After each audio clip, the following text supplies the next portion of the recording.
And they should have an equal ability for flourishing, for acting out on their life plans, for meeting whatever goals they have in life.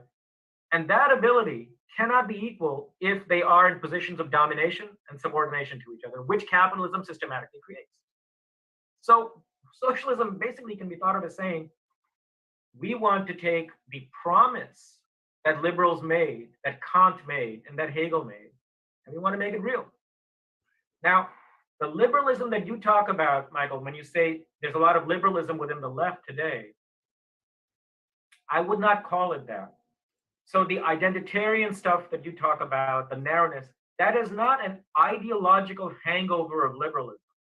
That is a very, very active set of people pushing their material interests. Right. The left in the United States is fundamentally and overwhelmingly a middle class formation.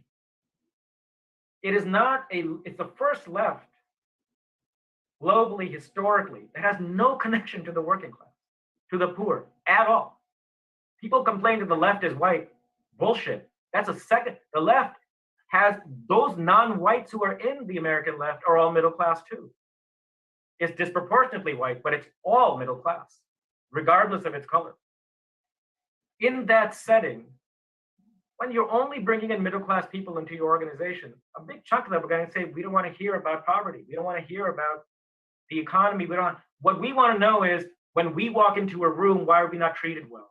When we apply for the salaried positions at six figures that we think we have a right to, why do we get 5% less than the other guys? That's what the middle class on the left wants to hear about.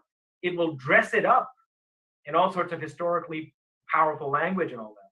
But Adolf Reed has been saying this for a while, and it's only because he's in America that people think this is controversial. In the rest of the world, what Adolf says is just common sense, which is, this is a form of nationalist politics. And all nationalist politics has one or the other class character. Either it's a nationalism that's wrapped around the needs of the poor, or it's a nationalism that's wrapped around the needs of the aspiring, emerging elite within the dominated groups. Identity politics. Welcome to a special weekend edition of the Nick and CJ show. I'm one of your hosts. I'm CJ. What's up, Nick? What's poppin', my friends, my family? Great to be back. Great to be back. I'm chilling here with my family. Hope you guys are having a great weekend. Going to watch the games, hanging out with my brother here. I figure I can jump on with CJ. There are a lot to discuss. Where are you watching the game, by the way? Just at the house? You got people coming over, brothers and stuff? Yeah, my aunt is making homemade pizza. So man. So I'm going to go over there. We're going to eat some homemade pizza, watch the game. You know, partake in our favorite festivities, have fun. You know, it's going to be a good time. So I was like, this, before I do that, I might as well jump on with CJ. I might as well talk to you guys in the chat. What's good? What's good, fam? And you know what? Missouri is the place of the members. Missouri is the state that I want to visit the most, because I feel like a lot of the other states are kind of similar, or can be similar, like metropolitan. I feel like going to Middle America will be a shock to my culture, to my system. So I want to go and experience this. So me and Rome had a blast, and it was easy to organize with Rome here. Because when we did Tour for the Poor, he was like, what we doing? We doing at the park? I like, chill, bro. I got this. I like this. Bro, we made a few calls. We had a barbecue set up, and literally in like an hour, 2 hours. And then we had people around the block. I was like, yo, you know, we very tight-knit over here. Like, I don't know how lifestyle is in the larger city when people usually keep their head down and ignore people. But usually, like, we talk to our neighbors here. So I told my neighbor, like, we give away diapers. We got like 1,000 diapers here, over 1,000 diapers. And then eventually, word spread, and people just kept dropping by. And Ron was like, dude, Ron told me, like, bro, this place has so much organizing potential. I was like, yeah, when I said when we do the RBN chapters here, that's pretty much what it's going to be. It's going to be us organizing mutual aid. We're going to be doing anti-war protests. We're going to be coming together as a collective, son. And that's what we did here. And that's why I can't wait to have our RBN family, whether it be in the Midwest, when I go into the West Coast, we can really start organizing later this year. So, yeah, it's a good community that we have here. So it's good to join you guys tonight as well. We're going to do more of that. We're going to be here later, again this year. So always good time. Always good time. Yeah, so So just to kind of start off the overall topic, it feels like we're literally at a crossroad, not just the left, but just Americans, just everybody, the people, working class everywhere, poor, working class and poor. We're at a crossroads, and it feels like it's illustrated in our choices of sort of what the left will be doing moving forward. And you see that in the Marianne Williamson sort of interview versus the news about Kshama forming this organization. And then I don't know if you saw, of course, Ryan Grimm swoops in to play Captain Save or whatever. I didn't see it till you posted it on YouTube, and I saw it there. I was like, what? Because I yesterday I was offline like the entire day. Like I have those days every once in a while. I'm not gonna read shit. I'm gonna be offline. So I saw your tweet you posted on YouTube. Like, what did I miss? Of course, Ryan Grimm. Of course, couldn't prove us more correct about him by doing that. I know you're gonna get into that. It was so unneeded. But let me show you something. Yeah, because let's save that for the discussion. But let me show you something else for sort of the introduction here. And I'm sure you may have seen it because it was retweeted. This right here, they're just talking out in the open. Rare earth elements, lithium, oil, light, sweet crude, copper, gold, the Amazon, and fresh water. So she just talks out in the open about how that's what they want to get. Yeah, let's play this. So I just want you to see this and just get your comment on this for our introduction today. Oh, Jesus Christ. Why this region matters with all of its rich resources and rare earth elements. You've got the lithium triangle, which is needed for technology today. 60% of the world's lithium is in the lithium triangle: Argentina, Bolivia, Chile. You just have the largest oil reserves, light sweet crude, discovered off of Guyana over a year ago. You have Venezuela's resources as well, with oil, copper, gold. China gets 36% of its food source from this region. We have the Amazon, lungs of the world. We have the 31% of the world's fresh water in this region too.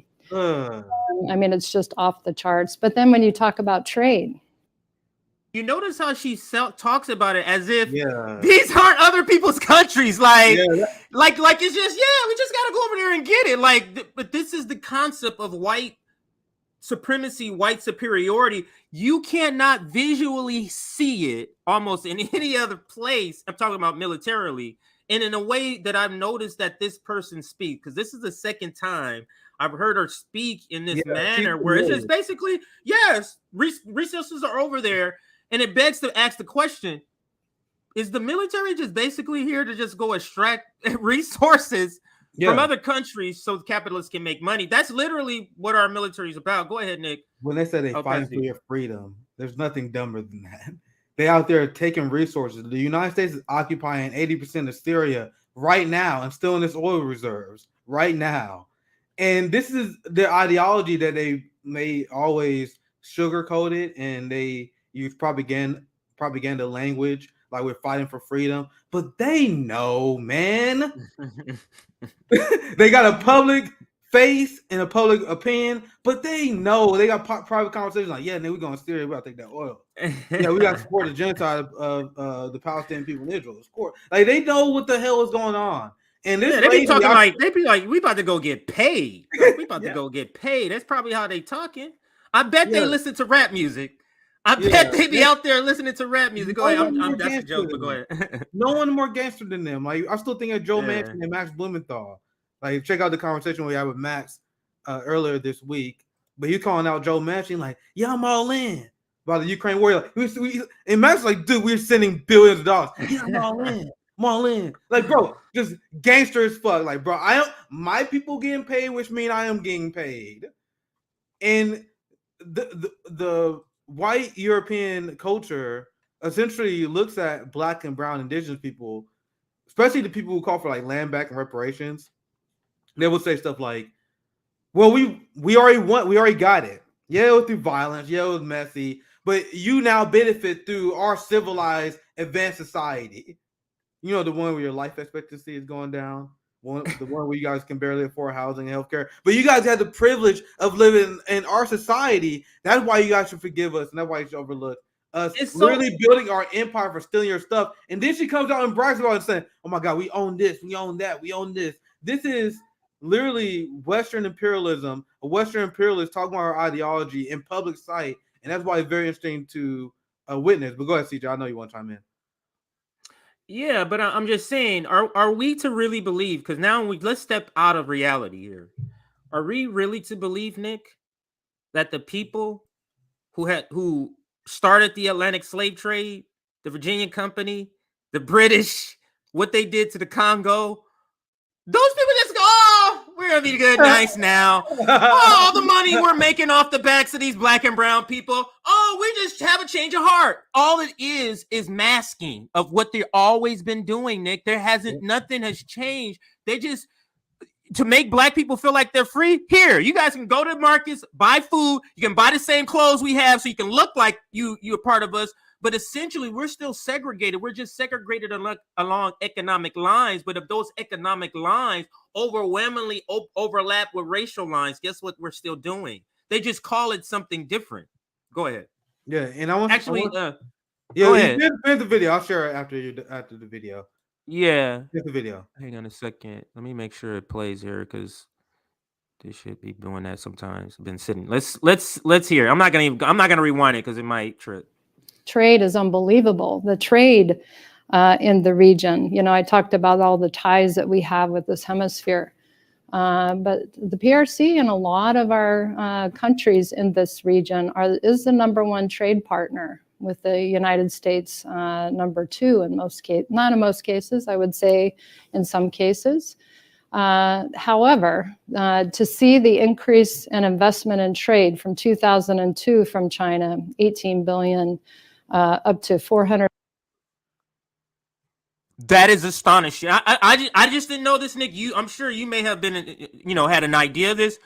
2002 from China, 18 billion. Now it's up to 450 billion. Do you see why these people are scared here? Scared shitless here? Dude, they are so terrified. I was watching a Tucker Carlson segment, and he was just invoking China for no reason. He was talking about gas stoves, and he said the reason why Democrats want to take your gas stoves is because they got an order from China because China don't like gas stoves. I was like, bro, are you fucking serious? like now you gotta catch me up on the stove. I don't know. I just seen a meme with a stove, but I didn't look into it because I literally try to stay out of some of this stuff. So get me caught up to date with what's happening with stoves again. Just real quick, because you know how Republicans always gotta make things dumb. The thing with the gas stoves is the United States is trying to reduce energy consumption in this country because they're trying to take out Russia as the energy supplier of Europe. So they want Europe to export more energy. So they want America to use less. So now they want to ban gas stoves. That's the reason, guys. They don't give a fuck about your health. They don't give a fuck about climate. It's about energy. It's about geopolitics. Period. You guys understand? Okay. So of course, Tucker Carlson and Republicans take a real conspiracy. The reason why they want to, I'm not even getting to the studies. The studies are irrelevant. They don't give a fuck about the studies or your health. The reason why they want to ban gas stoves is because of energy consumption. And they want to export more energy, right? And they want to wane people from Russian gas. This is why, right? So then I saw this segment for Tucker, and I literally saw it last night. I still may do a segment on it, but it one of the things that was so dumb, I was debating whether I was going to do it because it was like, is that really worth my time? Because Tucker tastes that. It was like, the reason why the Democrats are doing this is because China had this initiative where they hate natural gas, which is like, I don't know if that's even true. And then they said somehow that Biden took a bribe from China. So now they're following China order to ban gas stoves. I'm like, bro, you are so goddamn dumb.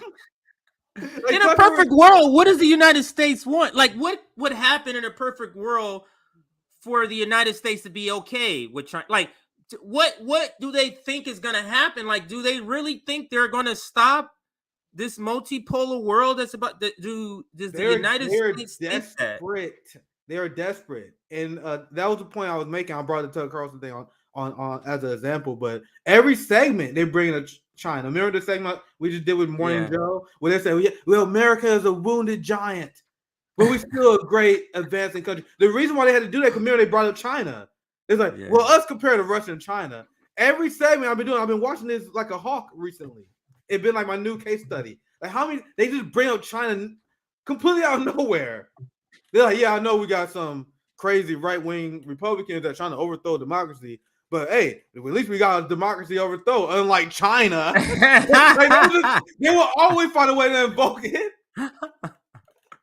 So anyway, continue, CJ. She says a little more, so maybe let's listen to this one here, because this is the one that adversary in the region, Russia. I mean, I've got, of course. Hang on a second. Let me rewind it. If I talk to my number 2 adversary in the region, Russia, I mean, I've got, of course, the countries, Cuba, Venezuela, and Nicaragua with Russia relationships. But what I really look at, and 6 other countries, by the way, so a total of 9 that have Russian equipment in them, and we're working to replace that Russian equipment with United States equipment if those countries want to donate it to Ukraine or the cause that's happening, and be able to replace that with U.S. equipment. If I talk to my number 2, replace it with U.S. equipment. All right, I think I think we're done roasting her, but just this speaks volumes to. Like, I think this is a sign of the times, and it fits with what we're talking about today, because we're at a crossroads where either we're gonna either to stop this lady, for example, Nick, can Marianne Williamson, is she gonna stop this from happening? You get what I'm saying? Like, is that a serious thing we think that's gonna happen, that Marianne Williamson is gonna get in the presidency and she's gonna stop those people? Go ahead. That's such a great point. She probably will happily accept her endorsement. Like, we need to redefine what it means to be a left. Like, it's not just being a left advocate for issues that will help you out. That's not just. And I'm not denying that these are not left economic ideas, like Medicare for all, right? But just supporting stuff that will help you. That does not make you a leftist. Are you against the empire? Are you standing up with disenfranchised communities that are being attacked by global capital, that are being exploited? Are you for the workers? What is your relationship between government and the workers? What's your position on? Like, do you think? Go ahead. Do you think, for the definition of left, if you're not about tearing down institutions, or you can't, that's, to me, I don't understand that. If you know what I mean, like, we are about abolishing FBI, ICE, the police, all of this. Like, if you're just talking about, let's just pass some legislation, to me, that's center to me. Yeah, center to me. Go ahead. Yeah, we want to tear them down and rebuild it so they have proletariat power. They want to reform already broken systems. Like, they want to reform and build up the IRS that spends their time going after poor and working class people, instead of tearing that down and build something that would be working friendly, that we will own, right? And especially in the era that we live right now, with the risk of nuclear war being at an all-time high, we have this collection of the global working class, the global South, that is rising up against the United States and Europe, and the rejection of NATO expansion and signing up with BRICS, and constantly rebuking them on stuff like Cuba. The entire world rejected the United States embargo on Cuba. The only countries that sided with the United States was Israel, Ukraine, and the United States. So you got the rest of the world that's had enough of this shit. So if you're a leftist, why are you siding with the Western imperialist powers that the rest of the left global community is resisting? Lula is calling out Zelensky.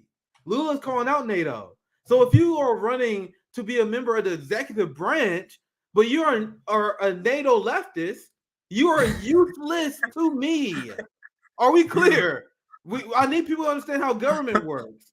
If you like Marianne Williamson, if you think she's a pretty lady, you think she got great ideas, Okay, that's fine, man. I think she'd be great in Congress, I guess. But how are you going to have someone who's horrible at foreign policy be in charge of the executive branch? Like, we can't have that be the weak point. Everyone knows, like, yeah, Marianne got good domestic policies, but she's kind of weak on foreign policy. Okay, why choose her for the executive branch then?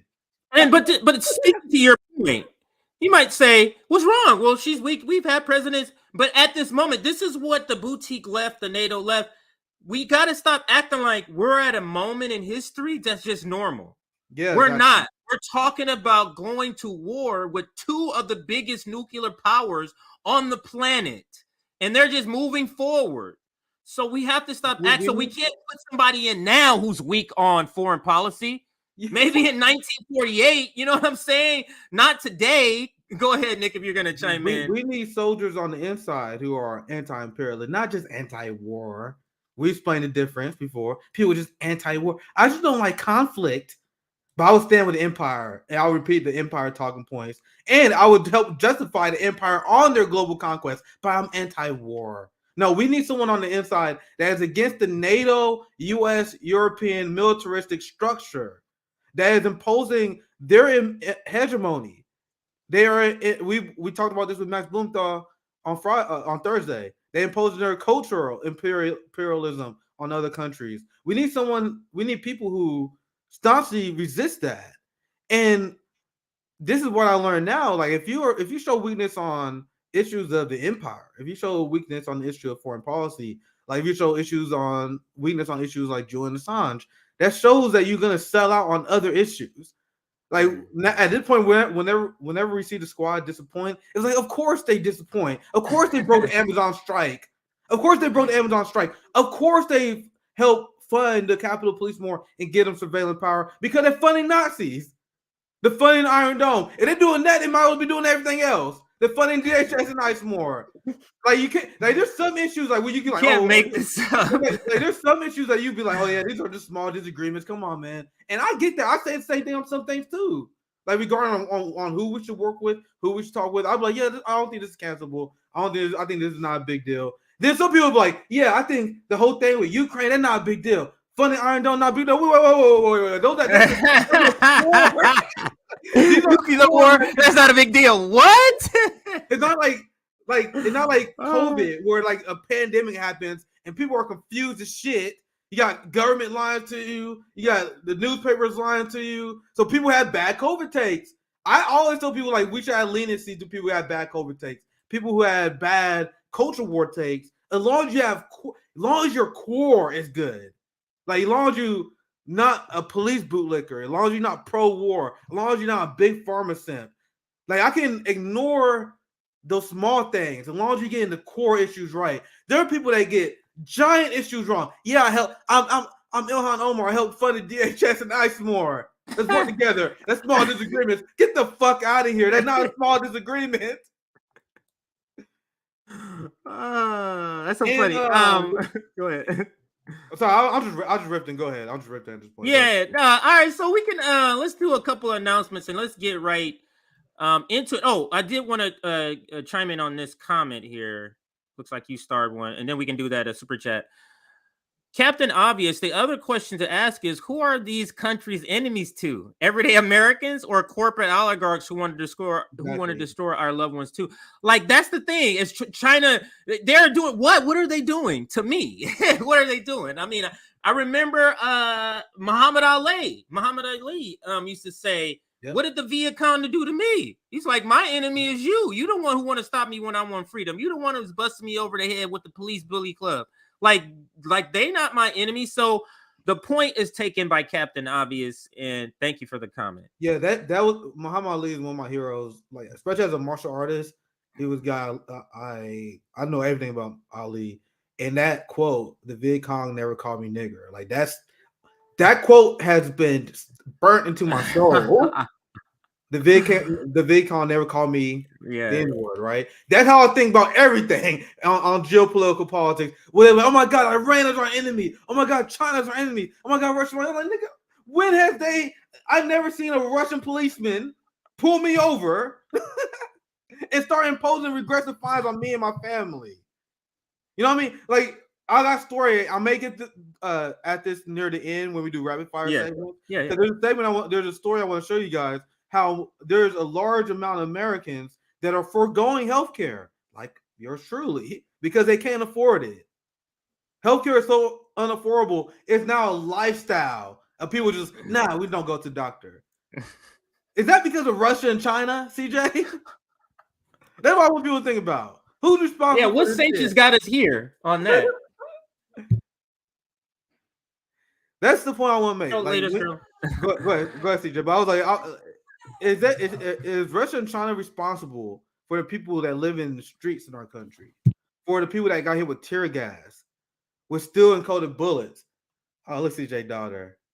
Yeah, they heading out to the park while Daddy's doing his stuff because they're tired of waiting for me to do something. But let's put up those super chats and we can get thank you for the $2, JM. This is solidarity super chat. We always appreciate the solidarity and love shown by you guys. Thank you for the $2 from Marvin Vargas. World War III, quick depopulation, war of the leaks, banker's mind. Well said, my friend. Now I'll pass it to you, CJ, and feel free if you are leaving there super chats, we get to it after. Yeah, absolutely.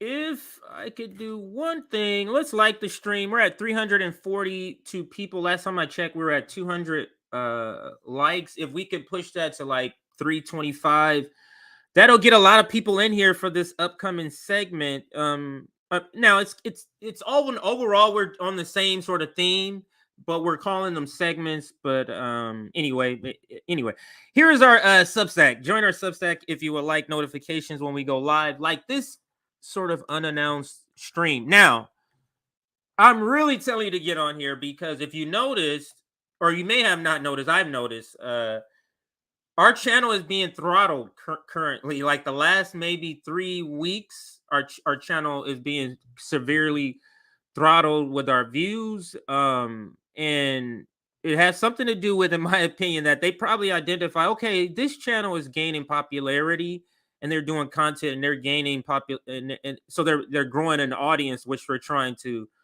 slow down. So really it's going to be very important that our community gets the word out about our content. So liking the stream is very important now. It just takes on a higher level of importance. And also getting on our Substack so you get notifications when we go live, because there's comments we read where people are like, yeah, this live stream was buried. I didn't even see it. So just make sure you do that to make sure you stay up with us. RBN, always make me feel better. Absolutely. All right. So with that comment, I think that's a good comment to kind of get this conversation started. And we're going to start with an article because there's a lot of good tidbits here to kind of start on. And just to remind everybody, just understand, we're talking about how we're at a crossroads and we're just kind of going to be studying the sides of the crossroads. But to add to that, the DSA, the largest organization of socialists, supposedly, right? I didn't know they lost 12,000 members over the last year. So they're in crisis, and it kind of illustrates the same crisis that as a left as a whole in the United States we have. So let's read. Political crisis emerges within leadership of Democratic Socialists of America. This is written by Eric London. I probably have read a lot of the authors on the World Socialist website. I probably read his articles the most. He talks a lot of the, squad sort of thing, the dynamics with the progressive Democrats. DSA reports on Jacobin. 2 years after the coming to power of the Democratic administration of President Joe Biden, a political crisis has erupted inside the leadership of the Democratic Socialists of America. I'm glad this reckoning is happening. So I just want to say, because, and I actually echo this sentiment, because this is what Jimmy said, is what many people said as well. Like, when you talk to people on the grassroots and local DSA, I know a few people from local DSA, like, they're legit. Like, they want real change. They want to challenge capitalism, imperialism, and then they are let off the cliff. Then some are more radical than most. Some people call it out. Some people go along with it. But there are people that are on the right track, and then DSA lead them off the cliff. They point them towards the Justice Democrats. They point them towards incrementalism. So I'm glad this reckoning is happening, because now people are starting to acknowledge that, yeah, we want change, but it's not happening through this leadership. Like, wouldn't it be a good thing to have a good, even if they're to our right, even if they're not full Marxist communists, even it would be good to have a competent democratic socialist organization. I think that's just my opinion. Like, they was actually getting great stuff done. I would love this. So it's good to see that the internal fights are happening. Like, some social democrats will see this story and they'll be like, oh my God, this is horrible. I'll see this. I'm like, thank God this is happening. Thank God. That's good. But go ahead, CJ. Me too. So I think I can read it from here. It's large enough. The crisis is rooted. Now, this is one of the things we snapshot this next paragraph, and we put up on YouTube, preparing for the show, or promoting the show. The crisis is rooted in the organization's inability to mask its increasing naked pro-capitalist, pro-imperialist essence. A long string of actions by the DSA is breaking down the illusion of thousands of DSA members who joined the organization believing it was an opponent of imperialist war and capitalism. That's such a scathing paragraph. Yeah. It's rooted when I read that. It's ruined their inability to hide their pro-capitalism, pro-imperialism, which is so on point. So on point. And this is what I was saying to add in what our conversation about, many conversations about the squad and progressive Democrats. It's like, these string of like things that they've done, these aren't just regular. They're just bad. These aren't regular. And it feels like the boutique left is trying to move on. Like these are regular just disappointments. And I'm telling you, this strike breaking is not a regular disappointment. Go ahead, Nick. You have AOC who openly admit publicly that she never read Marx. But she's supposed to be a socialist leader. So then they keep making these mistakes. And then the serfs, people like them, they'll say stuff like, well, people criticize AOC because she didn't unlock communism. It's like, no, you guys are getting stuff wrong. That's not even advanced theory. Like, it's stuff that you're not even a Marxist if you know, like, don't break strikes. Like, this is like social democrat level bad. Like, even social democrats should see that and be like, oh, yeah, that's wrong.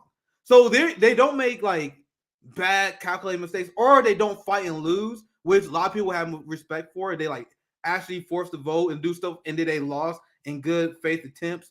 They lose in ways, and I don't know if their advisors know this when they calculate the pros and cons when they make these decisions, but they lose in the way that make them seem fundamentally incapable to achieve socialism or even democratic socialism. They fell in a way where like, okay, you don't understand even the basics of the basics of the basics. You know right. If your understanding of socialism is not based in ideology, you're just making up what you want. Let's get some imperialism here. Let's have some Ukraine funding here. Let's have some dome here. Let's fund the Capitol Police. Throw in some Medicare for all. It's a $15 wage. I'm it. I'm a leftist. That's literally socialist. That's literally what they think. Is literally vibes. That's literally what it is. All right, so let's continue with the article. But these actions of the DSA are exposing the reality that the DSA is nothing but a faction of the Democratic Party. Among the most important are the DSA elected officials. DSA elected officials votes to arm the Israeli occupation of Palestine, provide U.S. imperialism with tens of billions of dollars to escalate the war with nuclear-armed Russia, and illegitimize the potential strike by hundreds of thousands or 100,000 railroad workers. With the coming to power of Biden, the DSA has dropped the more confrontational veneer that it maintains while Trump was president. You notice that? And that's exactly what we've been saying, right? Because remember, this is a point I made literally since we had a channel. Well, I said it's easy to sound super anti-establishment, super socialist when you got the Republican that the Democratic Party gave permission to go all in on. So when Donald Trump is president and he's expanding ICE, it's easy to abolish ICE. Donald Trump is a racist, imperialist, sexist pig. He's literally responsible for illegally deporting asylum seekers. We need abolish ICE. Look at all the human rights violations under this president that is impeachment worthy. Then Democrat get in charge, spans the same system, the same human rights violations, and then they not a goddamn peep. Not a peep. So if you're a sycophant of AOC and Bernie and the squad, I guess you don't bat an eye. But once again, let's go back to the good faith DSA activists. The good faith DSA activists see this and they're like, get the fuck out of here. When we watch this, I'm speaking for myself and I think you as well.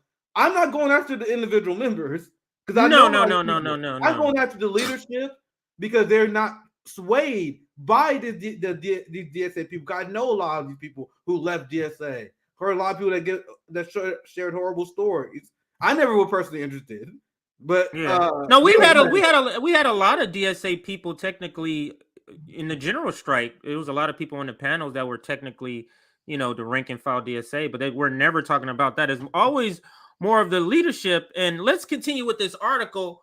With the I read that part. Right here is where we left off. It represents its representatives in Congress have routinely promoted the false progressive bona fides of the Biden administration while denouncing left-wing criticism of his administration. It was in March 2021, shortly after Biden's inauguration, that AOC attacked anti-war and anti-capitalist criticism of the Democratic establishment as bad faith and privileged. DSA leaders acknowledge that this has produced growing disillusionment among the membership, with the leaders at a recent public forum noting widespread demoralization, exhaustion, and a mood of political uncertainty. A member of the DSA National Political Committee recently leaked information showing that 12,000 members have left the organization in the past year, and that many chapters and young groups, listen to this last part, many chapters and young groups have either disbanded or no longer responding to calls from leadership. Damn. The crisis has now broken into the open, does not reflect a movement among a section of the DSA leadership towards a break with the Democratic Party. And I'm going to say that again. This is key. You think, it's Ken Shambles. It's some people that want to lead the DSA. Oh, no. Lead the Democratic Party, I mean. Oh, no. That's not the disagreement. So let me read this again. The crisis that has now broken into the open does not reflect a movement among a section of the DSA leadership towards a break with the Democratic Party. On the contrary, two main factions agree on maintaining the DSA's longstanding role of functioning within the Democratic Party and the party primary electoral system. Where the factions disagree is over the best method for preserving the DSA's role as catchment area to trap left-wing opposition and contain it with within the confines of the Democratic Party, a mechanism which they fear is breaking down. This is what they fear. So is there this breaking down the ability for people to buy what we're selling about the Democratic Party is breaking down, Nick? Yep. And can we take a second to admire the amazing irony that the Democratic Socialists of America is an anti-democratic organization? That's the whole point. Is they are trying to contain members of DSA who are they're going too far to the left to their liking. But instead of listening to these members and shaping this organization based around the overall opinions of the bottom of the organization, they are brainstorming and trying to figure out ways to impose the will of the top of the organization on down. What I tell you guys, what we need to reject top-down organizational structures. This story is showing that DSA is fundamentally, to its core, a top-down structure. We need horizontal structures.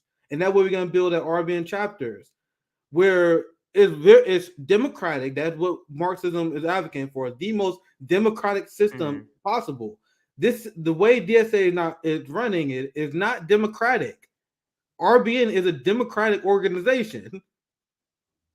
We should head toward that direction, not the direction of elitism. That is the ideology that serves the capitalists and the empire. They, oh my God, who had the degrees? He's the authority. They are imposing their ideology on the group. I want the group down. I believe in the dictatorship of the proletariat. I believe that people that fight for the best for themselves. If you have the majority of that, that will lead to the best of the majority. But anyway, I'm running now. Let's go ahead, CJ. No worries.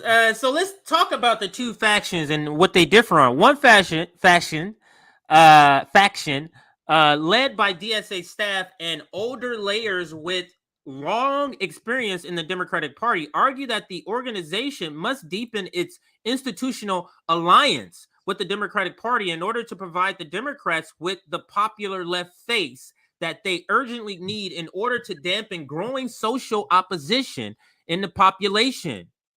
Wow. Particularly over inflation and declining wages. Particularly over this, the DSA wants to be used as the face to make this look okay with the Democratic Party. It's disgusting the more I think about it, Nick. This faction is comprised of many DSA staff, including Vice Chair David Duhalde, I think that's how you say it, himself a former Democratic National Committee official. The other faction also calls for working within the Democratic Party and the Democratic primary process, but worries that the DSA is so exposed by its right-wing role that it is losing its ability to direct young people and workers away from what one leading DSA member called ultra-left groups outside of DSA. So she's talking about the Kshama Sawants. He's talking about the RBNs. Wow. They're finding it hard to corral that. Nick, you guys see how cognitive they are of their role here? Unbelievable that they literally, like, you're a socialist in America. You're a socialist in America, and you're calling other groups ultra left. Like, I always like, and I remember to this day, even back when I used to call myself more of a social democrat, democratic socialist, when I met Rome, and then I was like, holy shit, there's so much to my left. What the fuck? And then I was like, I'm gonna keep talking to Rome. I'm gonna see what's going on. I want to see what this mother, because to me, something left of me is inconceivable. And I know that's crazy for me to say, but that was how I literally always thought. I was like, yo, I'm extremely anti-war. I voted Jill Stein in 2016. I'm voting Green Party 2020. I don't care what they say. I'm like, bro, I'm as left as it gets. Then I met someone left of me. And I'm like, all right, let me learn. Let me talk to these people. Let me figure out how you get more left than me. That's how I met Rome. That's the relationship between me and Rome, right? Meanwhile, look at the mindset of the DSA. They see people as ultra left as the horseshoe threat. Oh my God, the only person who can be more left than me, who can be more moral than me, they must be a bad faith actor. They must be so far left they are on the right, so they must be contained.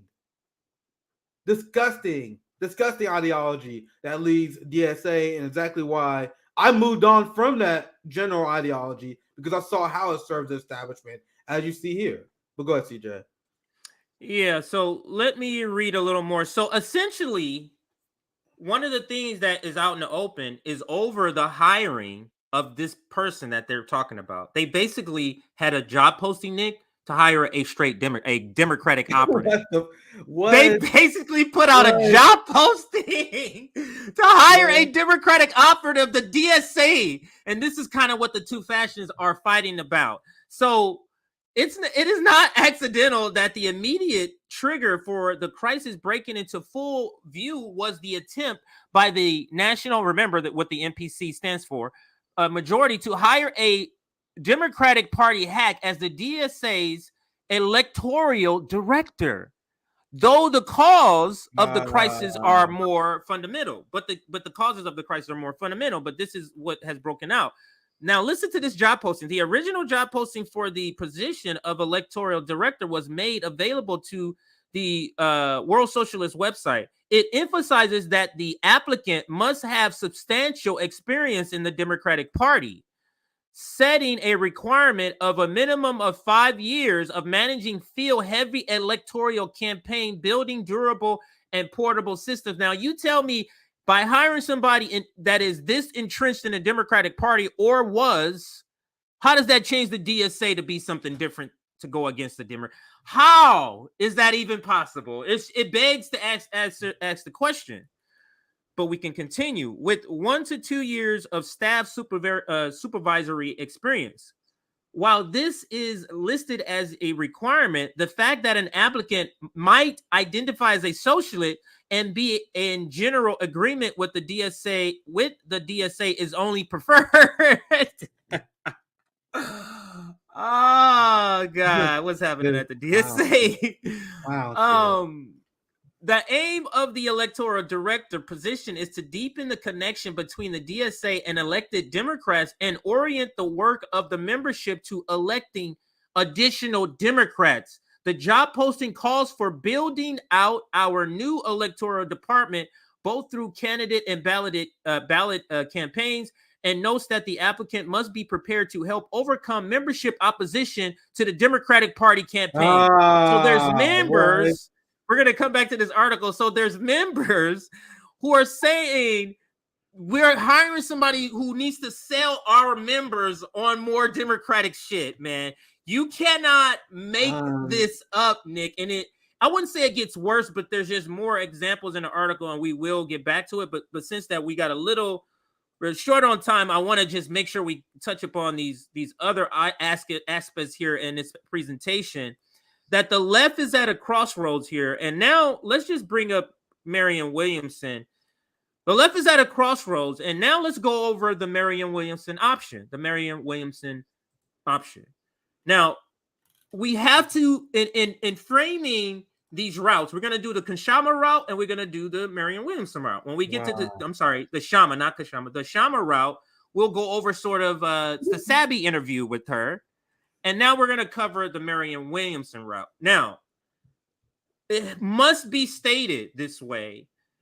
When deciding at this crossroad that the left is at, Nick, we have to ask, who is right for the moment? Not who is just somebody good on certain policies. Who is right for the moment? And then we have to identify what the moment is. The moment, Nick, is nuclear war, nuclear Armageddon. The moment is uptick in homelessness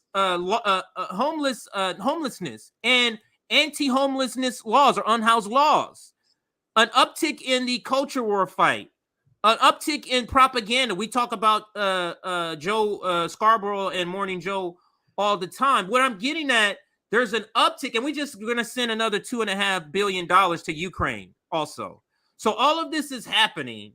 So that is the setting of when we're asking which route are we going to take. So let's listen to a few minutes of this, maybe play a lot of it, and then we'll comment more towards the end. I had for you to start off the conversation is just kind of about the state of the progressive movement in general. You know, in the post Bernie Sanders era, it seems like the progressive movement is quite beleaguered, to put it lightly, with the energy surrounding the policy proposals like Medicare for All that Senator Sanders championed quite depleted, and optimism, unfortunately, at a real low that we haven't seen, frankly, since before Sanders emerged as a major political leader in the first place. I was wondering what your current outlook on the movement is and whether or not you are optimistic that we could somehow regain some of that momentum in the near future, and if so, how?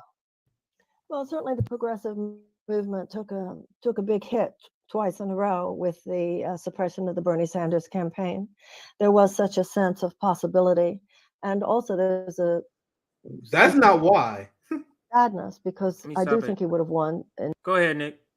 I want to be quick because I want the video. Yeah, go ahead. No worries. But you said the progressive movement took quite a blow because of the Democratic Party suppression and the Bernie Sanders movement. And I was just saying, I would not agree. That's not why. Like, imagine if Bernie, after the heels of Super Tuesday, continued to coordinate with the outside game. Like, he showed up with the March on Medicare for All. They forced the vote. They continue to work with activists and put pressure on the Biden administration. Then I don't think the progressive movement would be as weak as it is now. I don't think it would be strong, but it wouldn't be as weak as it is now. It is weak because it avoided and they ignored their outside game.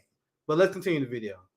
I mean, just in fantasy land, just imagine, and we'll continue. Just imagine that he just said, "Hey, oh, you want to do this to me? No, Obama, I'm not dropping out. I'm going to the Green Party."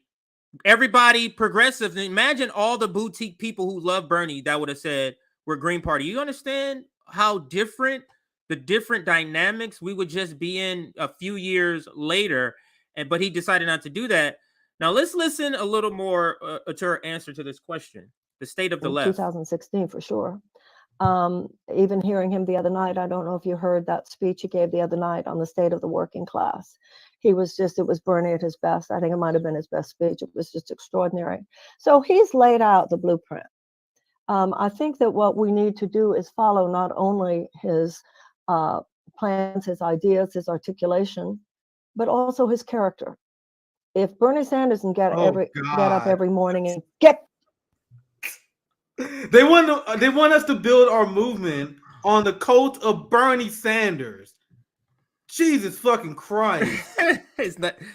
I want to hear more. Yeah. Okay. Okay. So I'm gonna back it up a little bit, because right after this, and I want it to be a full context. She says, like, it's a weird uptick in her demeanor. So listen to this. Presidents, see, we've seen what it is, we've seen what it isn't, and now I think everybody's. And also, we've seen what the progressives in Congress have done and what they haven't done. Oh, we've sorry. all Hold on here. I might have. This is a little tricky little thing. Okay, now it's in the right place. Even hearing him the other night, I don't know if you heard that speech he gave the other night on the state of the working class. It was Bernie at his best. I think it might have been his best speech. It was just extraordinary. So he's laid out the blueprint. I'm gonna say how good his tweets are soon. I think that what we need to do is follow not only. How long did you break? He gave us a great plateau-written speech. Yeah, he gave a good speech, man. I'll give you that. He gave a good speech. What the fuck that matter? But go ahead. And another thing, I wonder how many. I mean, anyway, her assessment and the adjective she uses to describe the speech for the working class, like, it was a great one for the working class. It feels so disconnected from her really actually knowing what the working class needs and wants. For me, plans, his ideas, his articulation, but also his character. Let's listen to this. If Bernie Sanders can get up every morning and get back in there, then the rest of us should be able to get up every morning and not just whine and get back in there. If he can get back in there every day, to me, get back in there and do what? Move people to the Democratic Party? Go out campaigning more than freaking the president? To get young people to come out and lie about the freaking student debt forgiveness? Like, what does she mean by get back in there? It's really weird, though, to me, that joke. Yeah, go ahead. Bernie Sanders ran 2 campaigns. He lost to Joe Biden, and unlike what most people would have done, who would have given up, who would have stayed on their couch depressed, Bernie Sanders got right back in the game. Right after the loss of Super Tuesday, got right back in the game and endured Joe Biden. Then after that, he funded Nazis in Ukraine, gave them weapons.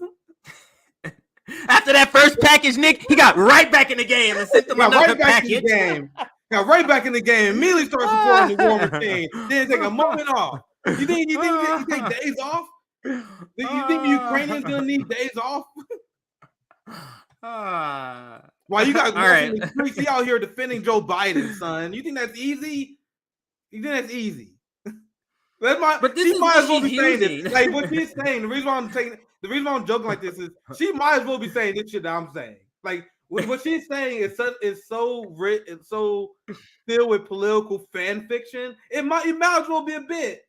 Why you might as well say Bernie Sanders took off his suit and he had a Superman cape on. And then he forced Joe Biden to sign Medicare for All. Hell, you already halfway in political fan fiction. You might well go all in. Go all in. Anyway, go ahead, continue. That's what it makes him the great leader that he is right now. It's characterological as much as it is issues based. I think that we've all been through a lot. We've seen the Biden presidency. We've seen what it is. We've seen what it isn't. And now I think everybody's. And also, we've seen what the progressives in Congress have done and what they haven't done. We've all. That's the professional managerial classes version of critiquing the squad in Joe Biden. We've seen what they've done. We've seen what they've not done. Let's move on. We've seen what they've done. We've seen what they've not done. No, he's been terrible and they've been terrible. They're playing this both sides. But anyway, let's continue. Been watching the same stuff go down. And now I think people are preparing our hearts and minds and lives for 2024. So beleaguered, yeah, I mean, listen, I'm from a generation where they literally killed our leaders in front of us. What exactly do you mean, Marianne? Do you mean you were part of these killings? Is that what you mean, Marianne Williamson? Like, to act like she's like, and I don't like, because Joe Biden did this with the media. Like, y'all think this is tough? Give me a break. Like, both of y'all are acting like either one of you were down in the trenches this way. Do that? Yeah, and I don't understand it, but do that? I don't get that either. But let's answer Marianne Williamson's point here. So she says they murdered leaders and protesters back then, right? Let's see. Do they do that now? This is Democracy Now!, democracynow.org, the War and Peace Report. In Atlanta, Georgia, calls are growing for an independent investigation into the police killing of an activist Wednesday during a violent raid on an encampment of protesters opposed to the proposed $90 million Cop City training facility in a public forest.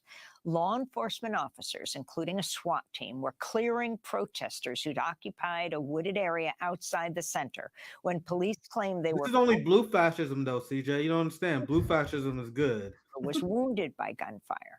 Activists have... So I just wanted to insert that because I don't like the people from her generation. Joe Biden does this. You're trying to act like the people who actually did the revolutionary shit, those people are already dead. So stop trying to act like you get. That's basically what I'm getting at. Is like, stop trying to act like, oh, like you went through that. Yeah, stop acting like this is a hard time. Like you've been through that, and that's essentially what she's saying here. And she's gonna say more. Nick, let me play it, and then I'll get your full what you think of what she fully says here. So I know what that kind of collective PTSD is about. But this is simply not a time in history when we can afford to be soft or too easy on ourselves or too easy with each other. We get it. It's a tough time, but other generations have had tough times too. And other generations have had tough times pushing back what are basically the same forces. What does this even mean? What does that even mean? In the other generation had it hard too. What? So you run as a Democrat? What? I'm not seeing how these things connect. But let's continue. I don't know. I'm not saying this connects, so I don't want you to think I'm answering what you're saying. But just the point that I wanted to make is that I really believe she's speaking to the article we just read. 12,000 DSA members have left over the year. Nina Turner was not able to get elected twice. People are checking out of this bullshit, this progressive bullshit. People are checking out. So this is what she's speaking to. Get back up and get back over here and support this bullshit that nobody knows, that everybody knows is not going to produce nothing. This is, to me, what I'm hearing she's speaking to, because what you're saying, people didn't show up. What are you saying is not happening? Like you were just saying, Nick, I don't get, what are you referring to at this point? Like, what are you actually referring to? But I think is that people have seen, this is a blow that they're not going to be able to recover from. We did a stream on this, a segment, like this is a blow that they're not, and it's called Death Blow. Go look at the stream. I think the graphic, it says Death Blow. Go ahead, Nick, if you're going to chime in. I want to put this comment up here for a second because I want to go ahead. It's a good comment from Kat Terrell. This is the slowest I ever heard her speaking. And the reason why I put this up here is she knows she run for president. And I have noticed just watching this video clip thus far as well. It definitely seems like she's following a coordinated script much more than I'm used to seeing out of her. And I'm asking, I want to ask, when you guys ask yourself, why is she talking so slow? Why does it seem like she's extremely careful with her words? She in presidential mode. And we explained this in our live stream we were talking about months ago when we criticized her take over the House live stream, whatever, where they was propping up progressives running the Democratic Party. And then we're done with the strategy. And the reason why I said she did that was because she was probably going to run again. And if she endorsed a lot of these Democrats who are insiders who are running the Democratic Party, that will make them more likely to support her campaign. Boom. Called it. That's exactly what this is. This is something that they had in the they were prepared for this. This is why when RBN, when we had our criticism of her, this is why everyone was freaking out. People were freaking out. No, not her. It's like, we was like, get the fuck out of here. They're like, wait. Y'all don't know. This is who it's gonna be. It's like, no. So, all right. So she's gonna get to foreign policy, and that's where we're gonna end once she gives her comment on foreign policy. So that's what we're trying to get to. Let's see how long we can play. It's hard. We're gonna see. So we don't get the job done. And if we're too precious about all this and too sensitive to our trauma, I mean, if I hear one more person talking about how hard this all is, you think it wasn't traumatic to be on that bridge at Selma? I had to stop it here. Bro, this millionaire white lady is literally showing how upset she is as the proletariat, explaining how hard that our revolution is going to be against the U.S. empire. What is your complaint? She's I'm tired of people saying how hard things are. Coming from a millionaire, lecturing workers, telling them to stop complaining. This is some boomer ass shit. This is the shit I see from Marianne. I'm like, I don't see this progressive champion. This is her saying, oh my God, shut the fuck up. Be more cheerful. Give me a smile. You guys killing my vibe here. You guys being downers here. That's what she's saying here. But continue, CJ. Maybe this is her version of what they did on the Joe Scarborough show. Remember, now that Democrats are still in and Republicans now, it's like, things are not that bad. 1890s was okay. Yeah. Maybe this is her pep talk to the left. But let's listen to a little more until we get to that foreign policy part. You think it wasn't traumatizing to fight the Civil War or to gain women's suffrage? You didn't do any of that. What are you? Soft hearts. But, and then who's she strawmanning? Tough skin. If anything, she's strawmanning her argument. Do you think it wasn't hard for us? For one, Nick, we acknowledge how hard it was for you guys. That's why we learned the lessons from you guys, and we were trying to take that revolutionary energy and apply it to today. You're taking the lessons of how hard it was, and then driving the point home that we should go back to the Democratic Party. How did that make sense? If anyone understood how hard the struggle was, it's us. Because we are more militant. We saw how they kill our ancestors. If anyone, you're the one that's you one who forgot how hard it was, apparently. But sorry, I want to hear a foreign policy. Yeah, I'll let it go for a while. Let's see. We'll see. We don't know. I forget what she says. We'll see how long we can go right now, and we've got a lot to do. Thomas Paine's line: "These are the men that try men. The times that try men." The quoting of people, that is. I wish white people in general stop doing that, quoting these old colonial figures. Young people understand these are terrible people. Now, I'm not saying specifically the person she's quoting. I'm just saying to stop. Appeal to authority. Winston Churchill. Nobody cares about these terrible people. And that's how you know she's coached. That's the old school appeal to authority by quoting a historical figure. It works in old politics. The boomers and the silent generation, they see someone quote someone else, oh my, this guy is very smart. He knows his history. Oh, that person of authority said this. This mean no, aren't we no? We know who these people are. They're not that smart. The fucking colonialists. They got in their position because of violent fucking nepotism. I'm not looking up to Winston Churchill and these people like you guys are. Make your fucking point and start relying on historical figures to carry your intellectual lightweight. But continue. That's perfectly said. Said. Yeah, they are. We get that. And now let's get on the move and do what needs to be done. That's how I see the work of our generation. Absolutely. Well, I really appreciate your attitude and your auspiciousness. That's a great point, I think. And speaking of 2024, you mentioned, setting your sights on that. A new poll puts President Biden's approval rating at just 40%. And data would suggest that a majority of Democratic voters don't want him to run for re-election in 2024. There's also reports out there that you are in the early stages of launching a campaign to challenge Joe Biden for the nomination. Any chance you can confirm or deny said reports?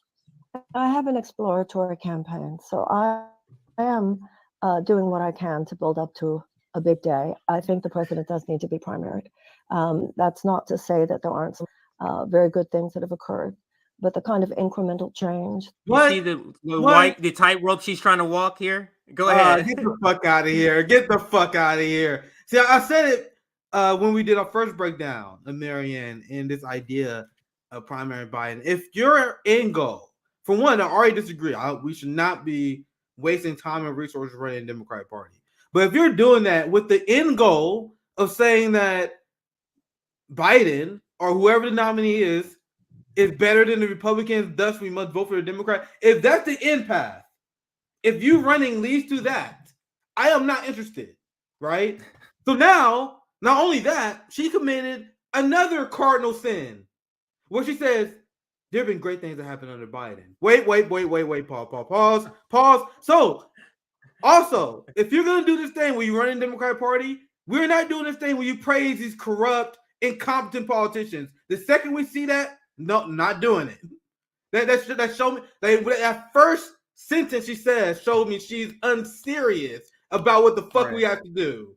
When you she's not right for this moment. Yeah, go ahead. She's simply not built for this moment. This is this is Jimmy Carter era. She feels like a Jimmy Carter candidate to me. Like if she would be to replace Jimmy Carter. Yeah, today, no. That the president represents, to me, is not the kind of fundamental economic reform that is necessary in order to get this country back on track.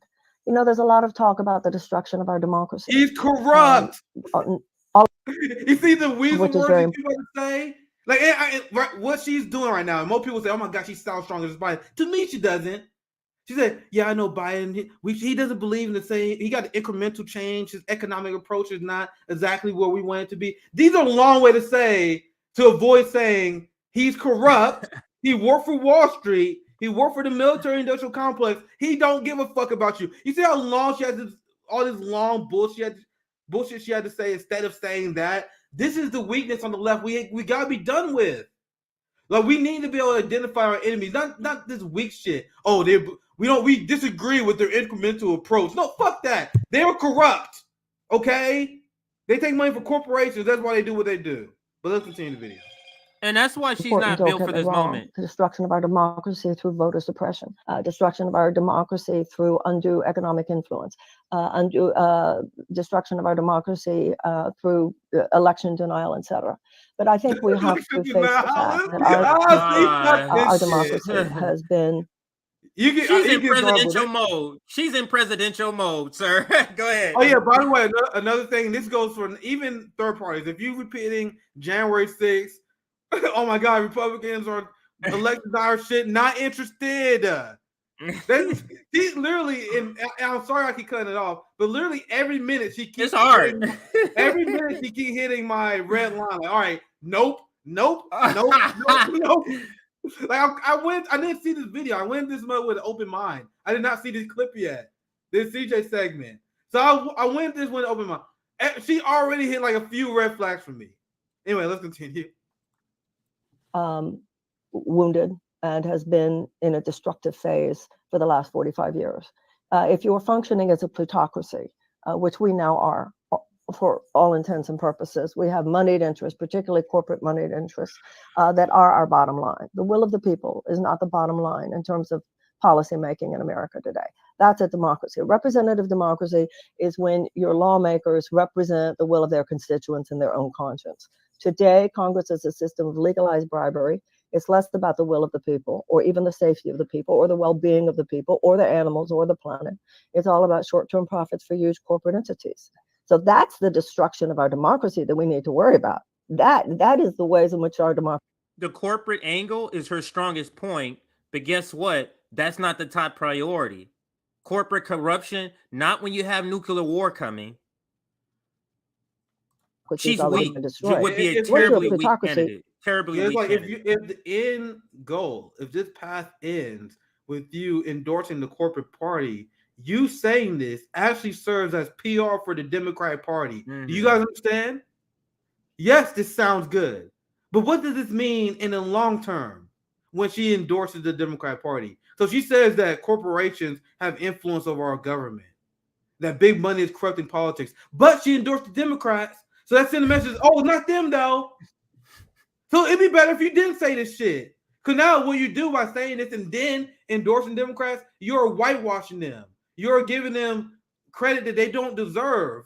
Because people see, oh, she's against corporate corruption. She endorsed Joe Biden. That's the scam. That's why we can't do this anymore. There's a fundamental hypocrisy that we cannot build a movement on. Let's go ahead, CJ. Yeah, and this contradiction is so glaring that this is where I'm saying we're at a crossroads where there's a decision that needs to be made by you as a leftist, if you call yourself that. There's this route, and then there's the Kshama route. You're not a democracy, except in name more than not. So it's not just Biden who needs to be challenged. If you can say on any particular. One quick point, I'll get back to that. If you can say that we're not a democracy because of corporate interference, why are you so upset with election deniers?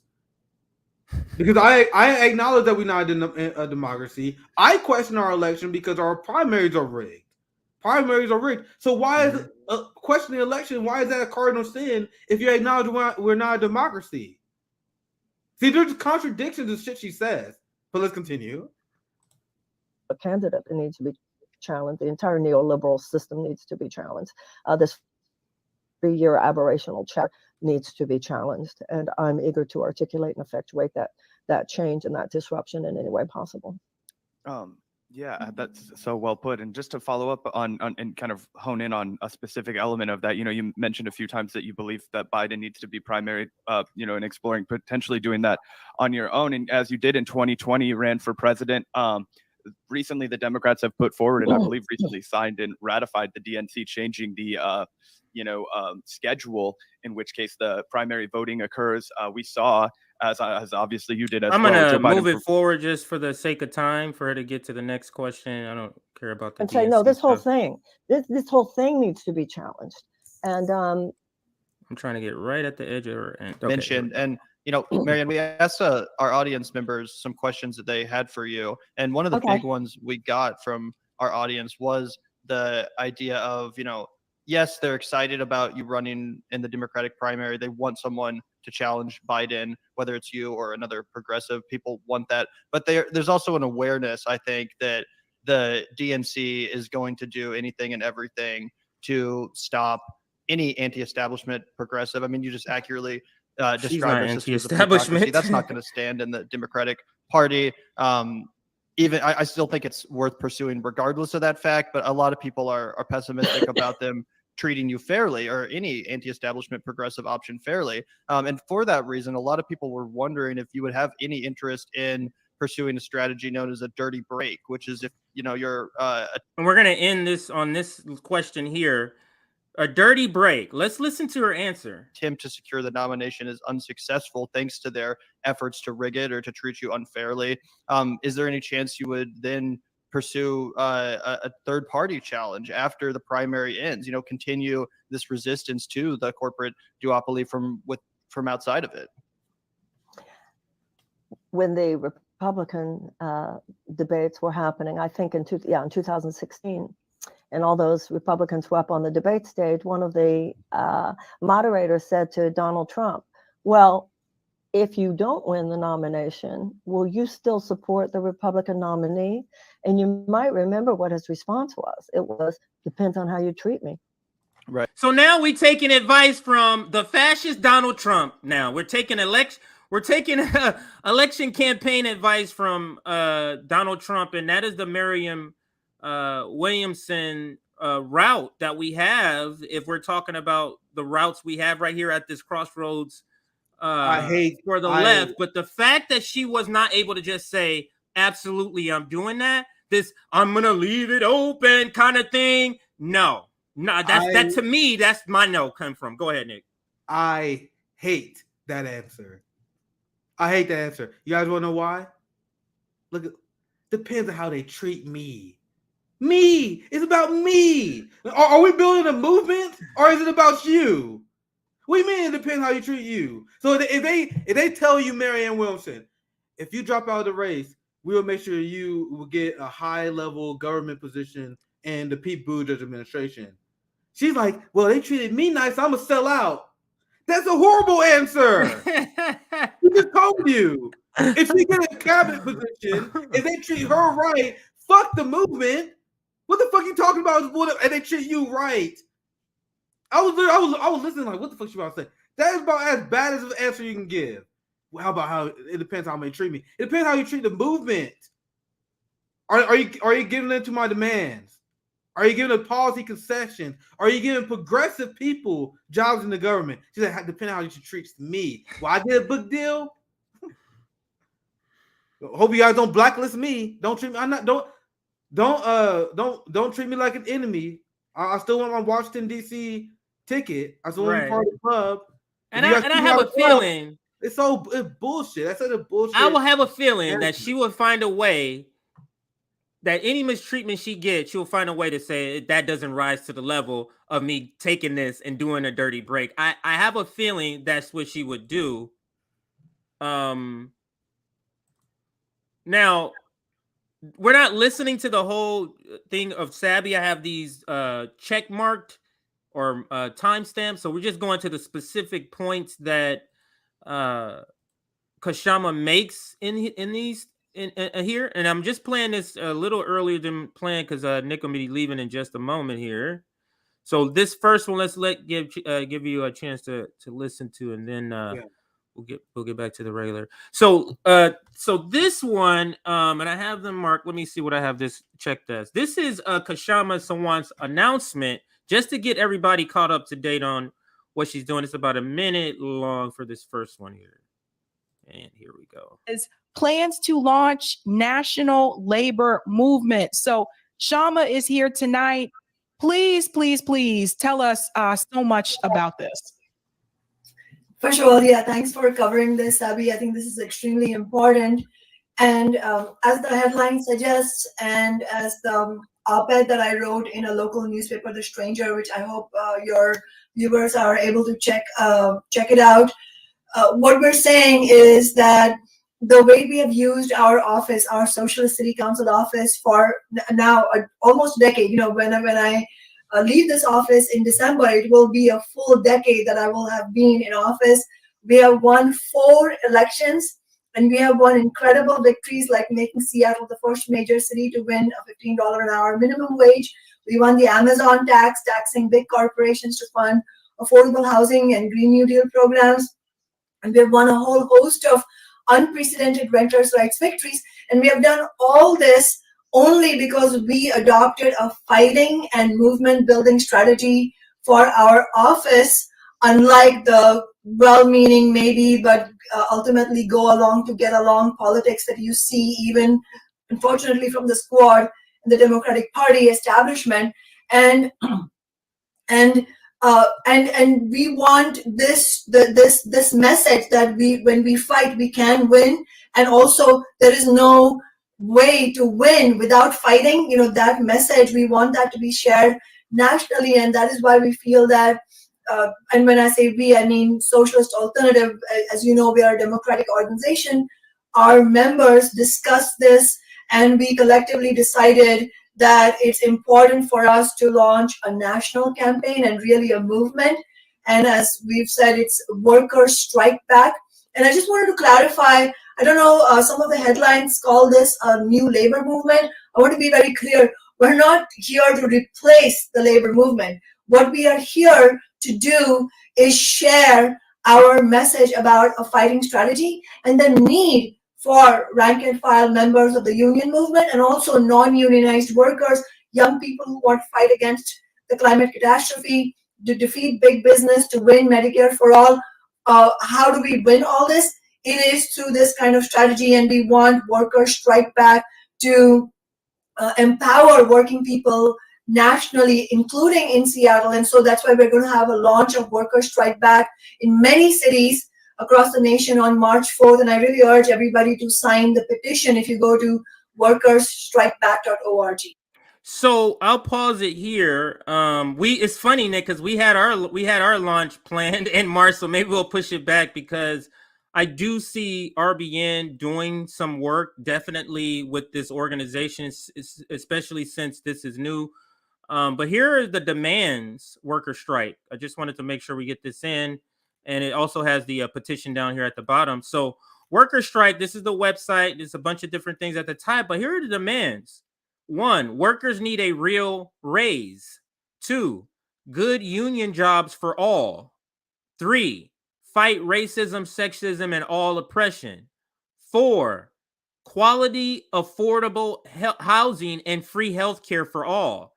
5, no more sellouts, need a new party. I love that no more sellouts part. No more sellouts. Go ahead, Nick, if you're going to chime in. Yeah, to that point, no more sellouts, and we need a new party. Helping kick launch the third party effort on top of having a solid ask that we need our left movement, meaning especially talking about the housing and the healthcare, extremely important stuff, and especially the need to call out sellouts and a new party. This is what left leaders looks like in this country, not weaselly careerists who worried about how the establishment is going to treat her. It's about what are you going to do for the movement. Now, for all the progressive Democrats who claim they care about the movement, I'm asking you guys this question. I mean, we all know the answer, but it must be said. What is stopping Bernie Sanders and AOC from endorsing this? I'm just asking. Like, if you think they're good leaders, if you think the Marianne Williamson route is going to work, which is the path that she's following, the path of having progressive Democrats, what's stopping the progressive Democrats who claim to care about fighting racism? They care about fighting sexism. They care about fighting all oppression. They care about quality housing and free healthcare for all. They care about good. I'm reading just the demands here. If they care about this, what's stopping them from endorsing Kshama's new organization? The Democratic Party. This is something that is not approved by the Democratic Party, so they won't endorse it. Do you guys see the problem with operating through the Democratic Party? Operating through the Democratic Party means you must have their permission before you get on board with stuff that has basic common sense like this. None of them will come out for it. I know it's to be expected, but what does it say that that's to be expected? We expect progressive leaders to not even support outside efforts like these. There's no expectation at all. Like, no, they're not doing it. Remember Crystal Ball? Hey, do you think with the interview with David Sirota, you think these new progressives are going to be any more adversarial? No. There's no sense of urgency. It's like no sense. So do you want that route, Nick? Do you want that route? Will you think you're going to be effective with that route or the route that Kshama taking? I keep saying her name with a K, and I apologize. So it's Kshama. I keep making that mistake. So every time I see that K, I got to tell myself it's silent. But look at their route, and then look at this route. Look at their demands. Do they even have demands? They just say Medicare for all. But what are you doing to get it? Go ahead. No demand, just vibing. Yeah, Nick, I don't know if you have to take off now, or you still had a little time to move to the next video. Do you mind if I do a quick story? No, go ahead. We can pause here and put your story up before you take off, because I know the game. Yeah, I usually start watching the game around the second quarter, so I knew I was going to miss the first quarter. Yeah, I'm going a little bit longer, but the first few minutes not a big deal. So I just want to share this story. Once again, this is a very quick discussion-based story because I want to talk about the struggles of the proletariat in the class war, but something I definitely want to focus on here. And while the American news media and politicians are focused on trying to paint China and Russia as our enemy because they are apparently inept and they have vast inequality, that is what the last Morning Joe propaganda segment we showed. That's the argument that was hinging on. They said America is a wounded giant, but we've been through worse. Let's look at the status of the American working class right now. Just another update. Record high share in U.S. report delaying medical treatment due to cost. So apparently, in the richest country that we ever seen, in the middle of the U.S. empire, you have Americans that are opting out of getting health care because they're living paycheck to paycheck. But Biden Democrats and Warren Joe and liberals want you to believe that everything is hunky-dory, Don't worry about these people that don't have health care. Let us send more money to Nazis in Ukraine as this is going on. I know I'm lucky that I'm in the prime of my life and I've always been an athlete. I've always been a martial artist, even though I'm a little bit chubby right now. Always been a martial artist, so I've always been healthy. So my healthcare plan right now is eat an apple every goddamn day, work out 3 times a week. Nigga, I don't got healthcare. What the fuck? I look at the market, I was like, hell nah. So I'm and I have insurance. This is how I'm effectively in the same boat. I have insurance, but I can't afford to use it unless it's something serious. Yeah. So that toothache, like I have a toothache, I can't like the amount. I'm just put some oral gel on it, put some tussin on it, like Chris Rock says in his stand up. But Nick, I don't think this is separate segment. Because all you're proving, and I'm going to put yours back up, all you're proving is this, the healthcare and the housing. Oh, put yours back. You can share yours again. I thought I could put yours back up. But all you're proving with your article, so this is part of it. You're proving the housing part when she's talking about housing in one of the demands, talking about healthcare for all in one of the demands. This is the reason. Record high shares in U.S. report. People just not going to the hospital. So this is why we need healthcare for all. Now, I'm more of a nationalized healthcare person, but free health Medicare for all is a good first step towards that. Go ahead, Nick. We need to stop the bleeding. I'm 100% for nationalizing healthcare, but I'm also a strong supporter of Medicare for all because Medicare for all will stop the immediate bleeding that we have right now. Right.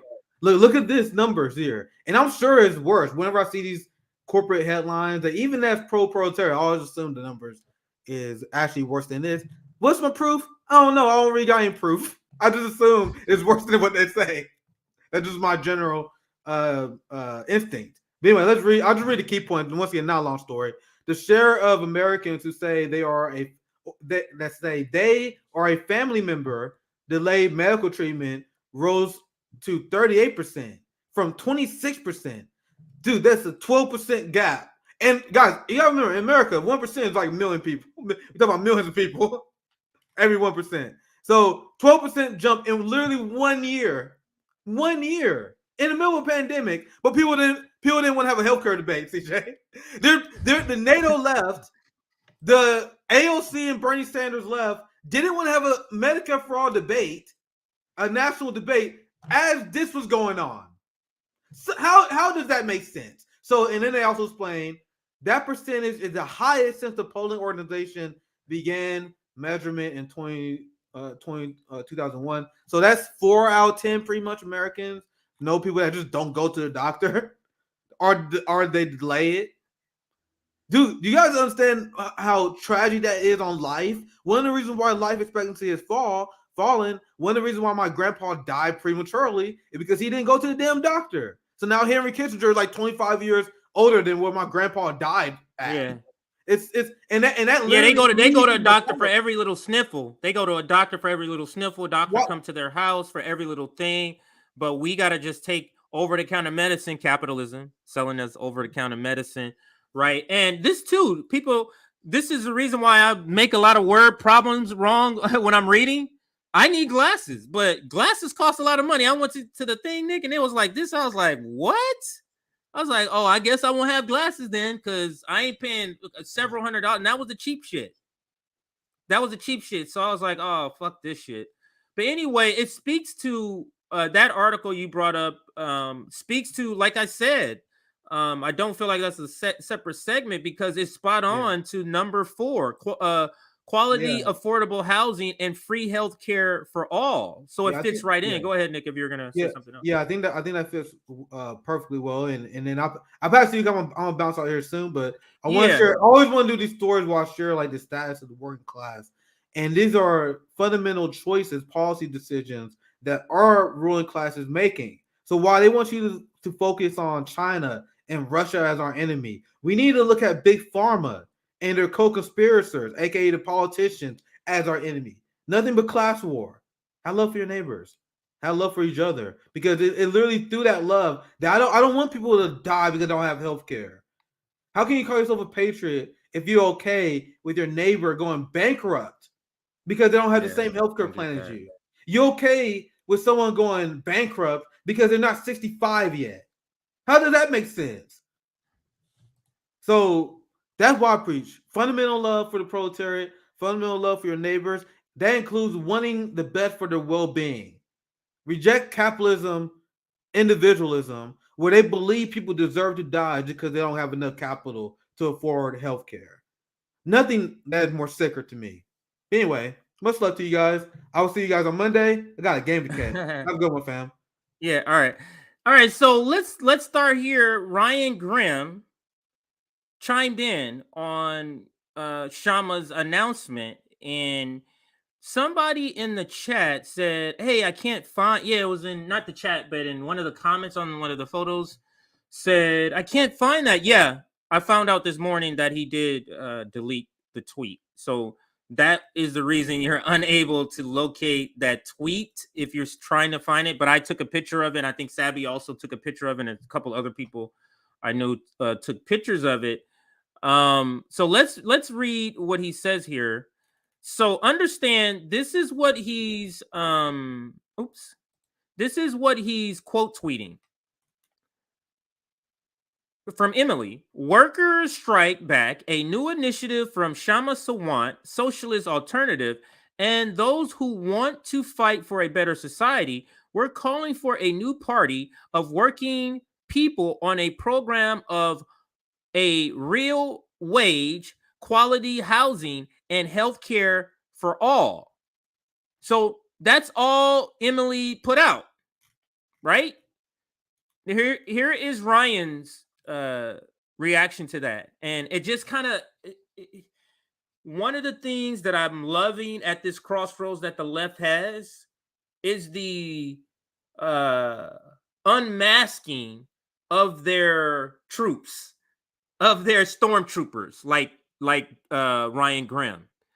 Just like the breaking of the rail strike has been devastating for the progressive narrative, it's also been devastating for those people who protect that. Like Ryan Grim's what is it called? Reputation has completely taken a huge hit with this shielding, and with people like Jimmy Dore and RBN pointing this out.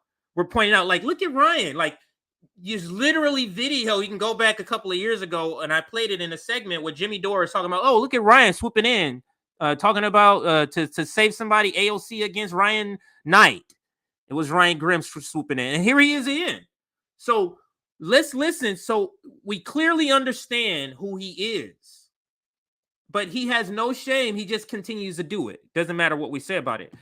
The People's Party launched in 2017, urging people to stop giving small dollar donations to progressive Democrats and instead give them to the People's Party and its affiliate podcasters. It's now 2023, and they have never ran a single candidate. Now, a new third party is stepping in. You tell me the need for this, all of this, the comparing with Kshama to Nick Brana and the People's Party. What is the purpose of him doing this, though? You got to ask yourself, what is it like? What does he get out of? And understand, he has like 250,000 followers, like 250,000. The person he's quote tweeting and punching down on, Emily, has 950. Okay? So why is Ryan coming in to do this sort of Captain Sava? Getting right to work at the beginning, at the genesis of this idea. But luckily, there's a lot of people that's not buying it. Here's one guy. This is one of my favorite. I posted it also on our YouTube, and I guess I can go there and see some of the comments. Comparing what Kshama is doing to the People's Party just shows you are nothing but a smear merchant and a CIA infiltrator. And I thought that comment was spot on, considering what Ryan Grim is doing here. So this is his critique for the Kshama route. And that kind of tells me he's trying to cut off ahead. He's trying to hedge and get ahead of the game with young people and non-establishment people who would be open to what Kshama is doing. That's the only reason.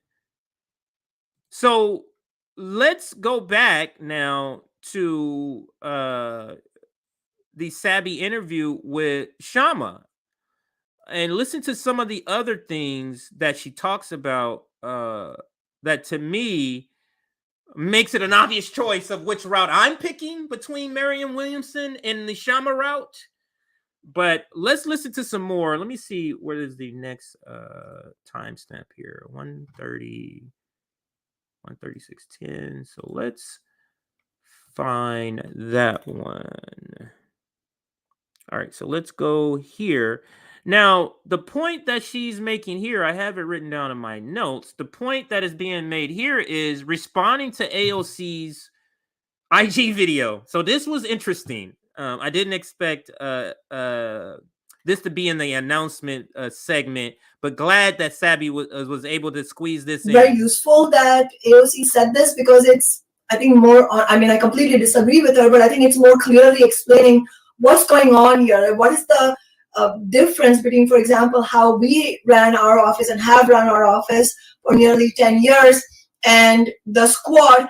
And many people would like to draw the conclusion that, well, you know, it's easier to win at the city council level, it's harder in Congress. And no doubt you have much darker forces arrayed against you in Congress and the stakes are higher, certainly. But I don't think there's any fundamental difference there with in that way. That there is a fundamental difference in the way we have run our office and the way the squad has approached this. And that's what she just said is going to the heart of that, where if you prioritize your relationships with the Democratic establishment, then you will sell working people out.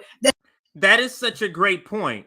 If you prioritize your relationship, because in the video, because I didn't want to play the whole her AOC video and get all into that.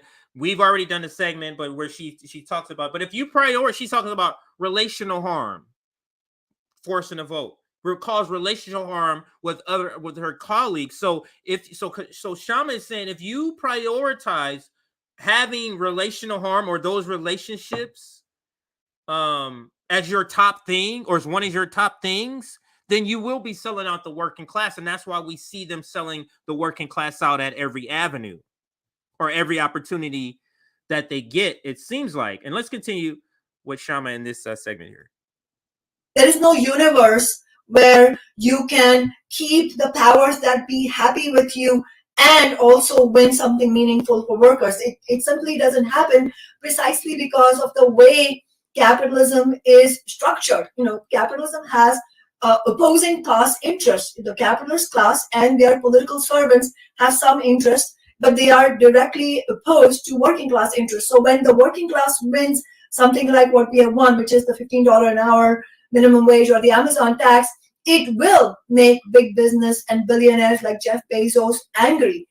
And if you prioritize, or if it's important to you that those powerful people like Nancy Pelosi not be angry with you, then it will keep you from fighting for ordinary people. Just think about that elementary point that we may not have really delved into. So I'll allow her to make it again, and then we'll kind of talk about it.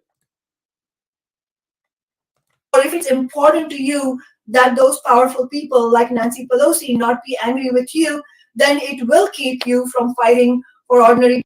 Think about that. Would Nancy Pelosi get angry with her if she wants a $20 minimum wage and push it?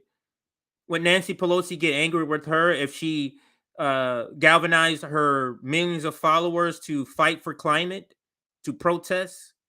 Would she make Nancy Pelosi upset if she forced a vote and demanded a vote on Medicare for all, demanded a vote on a $15 wage minimum wage or a $20 minimum wage bill, demanded a vote on some aspects of the climate initiatives or a climate initiatives? You see how you have to make those people mad if you really want to get those things done. And it was shown in what the GOP and the Republicans did. And I think this is just another moment that just like took the veneer off of progressives. It's like, wait, you're strike breaking and you were supposed to do force to vote and extract some stuff. And now the Republicans did it. And now you're saying you're worried about some relational harm in that video that AOC says. It is completely absurd to me. Let's continue to the next point that Kshama makes. 139.55. Let's move to that. Actually, let's let it play out a little more here. People and she, it ultimately means that you will not deliver on Medicare for all. You will not deliver on $15 an hour or anything meaningful for working people. And she says that, well, we want some things, but those are marginal, at the margins. You have to talk about what's actually making a difference in people's lives. Yeah, and some of the things that she discussed that they won, it seemed like those were things that benefited. Just gonna fast forward here to the next part I want to cover. The squad enforced the vote. She goes in a little detail here. 139.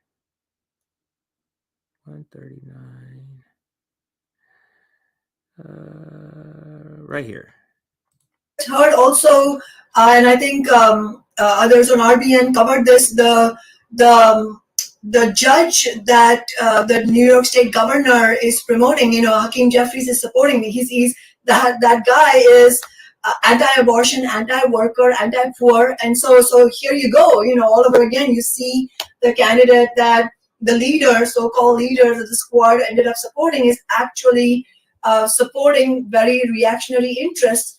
And yeah, I mean, if you had seen the squad actually do anything like post the vote, it would have made a huge difference in how we would have set ourselves up for some kind of meaningful victory. And when Socialist Alternative was advocating for force the vote, we made it very clear it wasn't only about forcing the vote. Now, it was partially about that, because part of their job, in our view, if you're going to actually fight for working people in Congress, part of your job is to force votes, to expose the Democrats, because there's a whole range of Democrats who want to pretend that they may be on the side of working people, maybe they're supporting Medicare for all, but they never want to be put to the test, because they also at the same time want to assure the big money interests like the insurance and pharma industries that, don't worry, we're not actually going to let anything happen. So,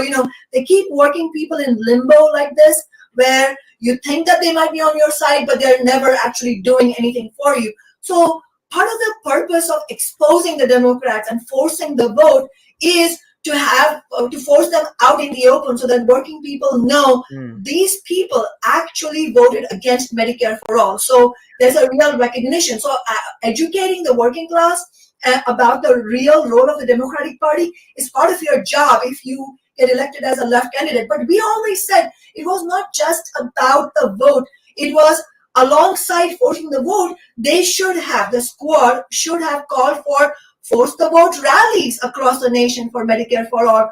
Far from calling for such rallies, using their platform, using their millions of followers on Twitter to actually mobilize people into action. I don't know if they even attended Medicare for all rallies at that time, when Force the Vote on the left was doing that. I went to Medicare for all rallies. I spoke there. I didn't see any of these Congress members there. And we have to be clear, part of the sinister consequences of the left not really having a leadership fighting for our side, fighting for working people, is that it then leaves a vacuum for the far right to come and pose as saviors of workers. I mean, yes, the Freedom Caucus actually one of the things that you mentioned, the left should have fought for it, keeping the super PACs, big money PACs out of elections. Another thing was 72 hours to read any bill. These are actually something that the left should have fought for.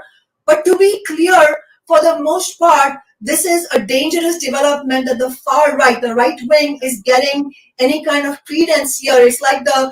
So this is a great point that Kshama makes here, that this is such a dangerous thing that the squad is doing or help facilitate. And that's giving credibility to the Republican Party as worker friendly, as pro-worker. The squad is directly what they're doing. That would be a direct result, or this is a direct result. And Kshama makes the point. Let's let her continue to make the point and continue. Senators, like Marco Rubio and Josh Hawley and Ted Cruz, completely disingenuously voting in favor of the paid sick leave for railroad. Right. They voted in favor of the paid sick leave when they know that was not going to pass. So now people go, look, he's pro-worker. When they set up that paid sick leave vote just as cover for Democrats. That's literally the only reason. It was never going to pass. Bernie Sanders voted unanimous consent. Workers, while knowing that the bill is going down in flames in the Senate. Why did that happen? Because the Democratic Party and the left inside the Democratic Party has created that room for them. And it's not only the squad, let's be clear, it's Pramila Jayapal, the chair of the Congressional Progressive Caucus, and the entire Progressive Caucus. They are 100 strong. What are they doing there? They say they're progressives. What are they doing? Well said. And I want to go back to this clip. Great point. I'm going to skip, for the sake of time, I'm going to skip to so that was point number 2 I had. I'm going to skip to point 4 and 5 I have. And maybe if I have time, I'll come back to the next one, 156.20. So let's skip 150 to this point right about here. Even trying to put progressives through the Democratic Party anymore because they're just a part of the corporate establishment now. Oh, absolutely. I mean, that's why Socialist Alternative has said repeatedly, and we'll be saying through our worker strike back work as well, that we need a new party for working people. It's not working. And, and we have to understand both things. Like, on the one hand, we have to be very clear that electoral politics is not where the biggest gains for working people will be won. What we really need is mass struggle based, nationally, not just in one city. But at the same time, those struggles will be a non-starter if we are not clear, if working people are not clear that the Democratic Party is not on our side, and we need our own political organizations, our own parties that will fight for us, where we can hold our leadership accountable, where the elected representatives from that party, like me, are going to take only the average worker's wage and remain part of not only the party but its elected representatives both. You see how it's so ridiculous for Ryan Grim? If you're just hearing what she's saying, for Ryan Grim to compare Nick Brana and MPP to what Kshama's doing, it's a joke. It's literally a joke. A person like Nick Brana, who was groomed by the Democratic Party establishment,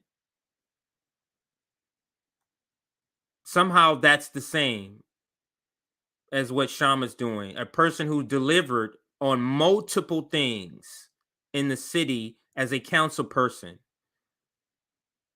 So just thought of that Ryan thing again. It's so ridiculous what he's doing. But let's continue. Remain in touch with the working class and remain part of social movements, just as my office has been. And let's be clear. If AOC or the members of the squad were to wake up tomorrow and decide that they want to fight, they will be welcomed with open arms. I will be rejoicing if they were going to do that. But at the same time, I think we also have to be sober. And as you said, Savvy, they haven't done that so far. In fact, the railroad workers' betrayal by them was I think it has been understood by more people than force the vote was. I think a lot of people are clear.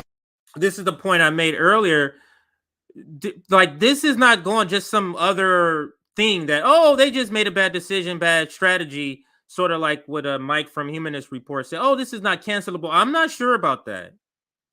because this is a clear, regardless or irregardless of what Ryan Grim is trying to sell people, this is a clear strike against the squad, maybe a strike out against the squad because of this vote against the strike, the railroad workers.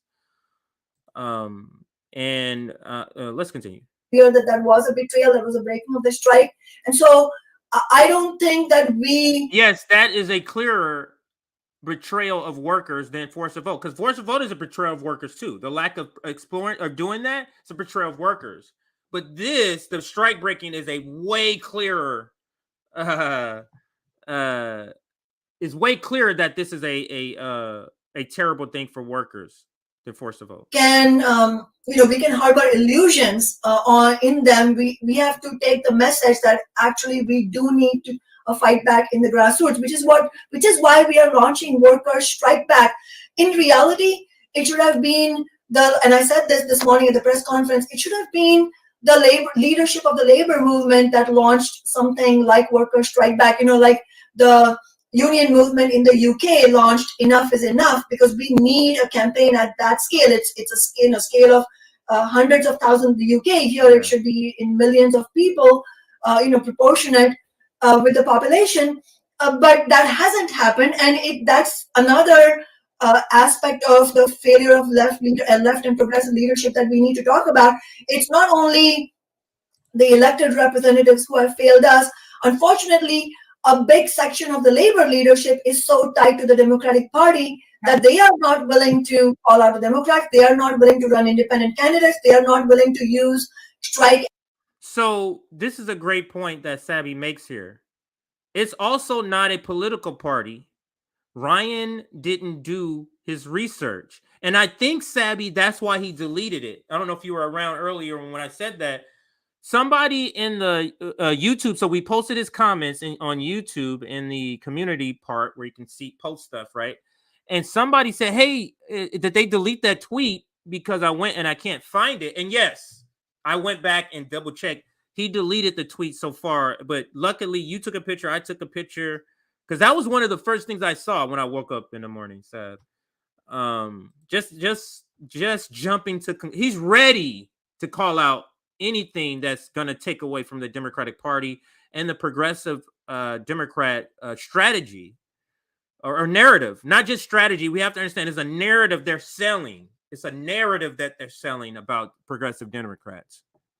Action boldly, mobilize the rank and file to fight for strong contracts. Unfortunately, much of the labor leadership has for decades used a strategy of what we would call business unionism, trying to make peace with the bosses while winning gains on the margins for the rank and file. That doesn't work. We need a rank and file led militant revival of the labor movement. And just to give a concrete example of what I'm talking about, right now, as we know, the Supreme Court, the conservative Supreme Court, has chosen to hear the Glacier Northwest versus the Teamsters case. Let's be clear, this is not about any one union or Teamster local.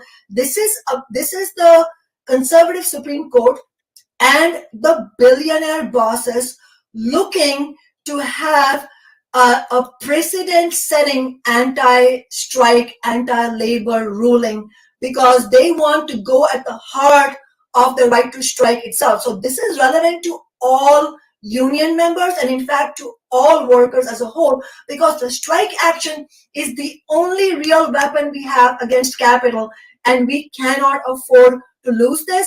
So why is it that it's, as far as I know, it's only Socialist Alternative and me who have called for a nationwide protest action? What we are saying is that we need a day of action outside federal courthouses where we mobilize the rank and file of the union movement. But my question is, why isn't it Liz Schuler, the head of the National AFL-CIO, who is making this call? Why isn't it the leaders of the labor movement? So this, again, it shows that we cannot wait on labor leaders. We cannot, who are tied to the Democratic Party, much less the Democrats themselves. We cannot wait on these leaders. They have failed us.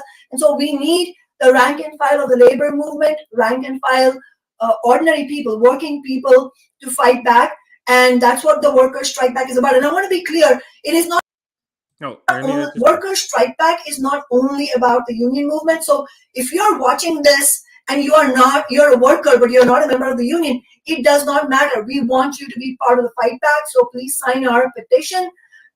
That is a great thing to clarify there. It's not just for people who are in unions, it's just workers. If you are a worker, sign a petition. I would say if you are poor and working class, I always put those two together when advocating. Let's move to now another point. It's later in the video. It's all about having a public fight is what I have in my notes. So let's go to this one, 151.46 here. Okay. All right, so let's hear. Can people though, Kshama? Oh yeah, and in fact, even the ones that she says that she doesn't disagree with some of the things that the Freedom Caucus ended up winning as concessions. She says that they have been the topic of private negotiations within the Democratic Party leadership. So that's the whole question. So if there are things that you agree with, then why did it take the right wing to launch an all-out fight against the powerful people in their party? Why didn't you use that? So clearly, it sure tells you that private negotiations don't work. And another thing we have to be very clear about. She said that, well, this kind of open battle inside the Republican Party, that's actually bad for the Republican Party. Obviously, it shows a crisis inside the Republican Party, yes.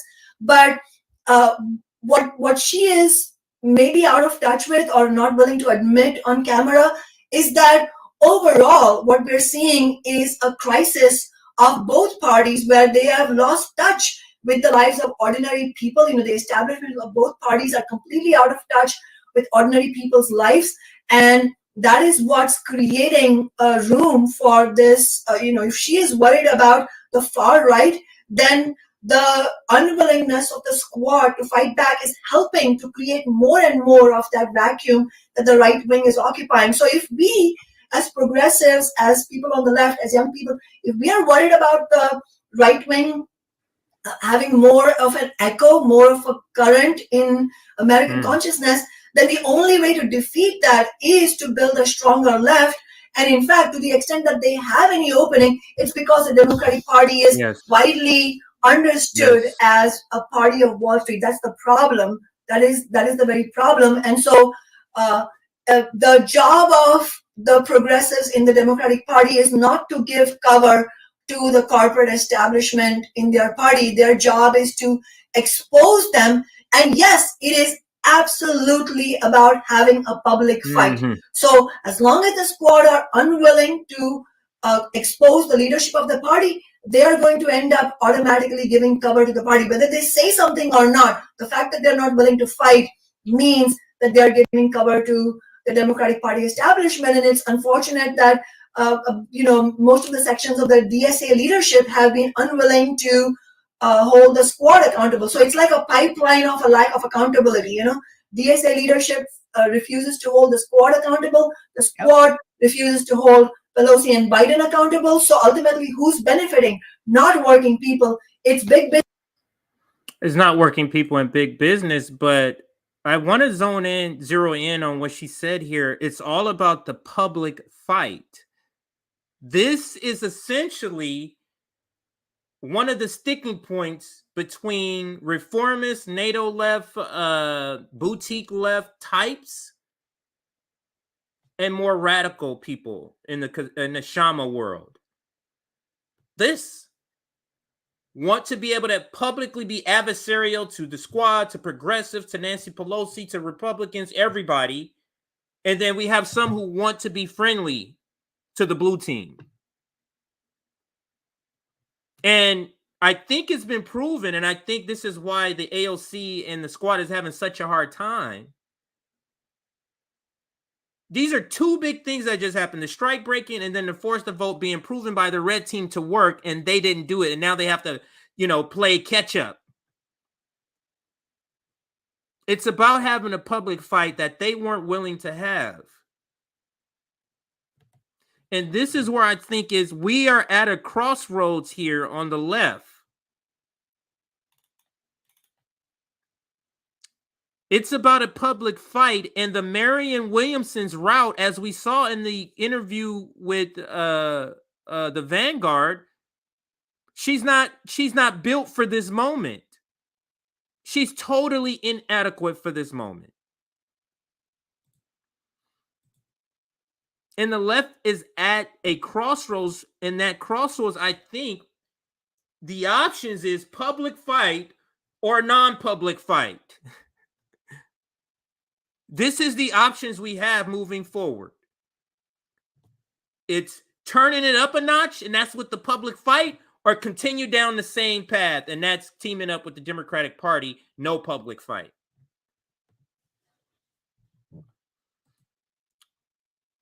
Let me see here. The Williamson's route is a compromise route not worthy of any effort. And I absolutely like that comment about that route. Now, I'm gonna go back to some articles here and read a little more and bring up another one here. So back to the same article that we were reading when we got started. Let's read a little more about what's happening to the DSA.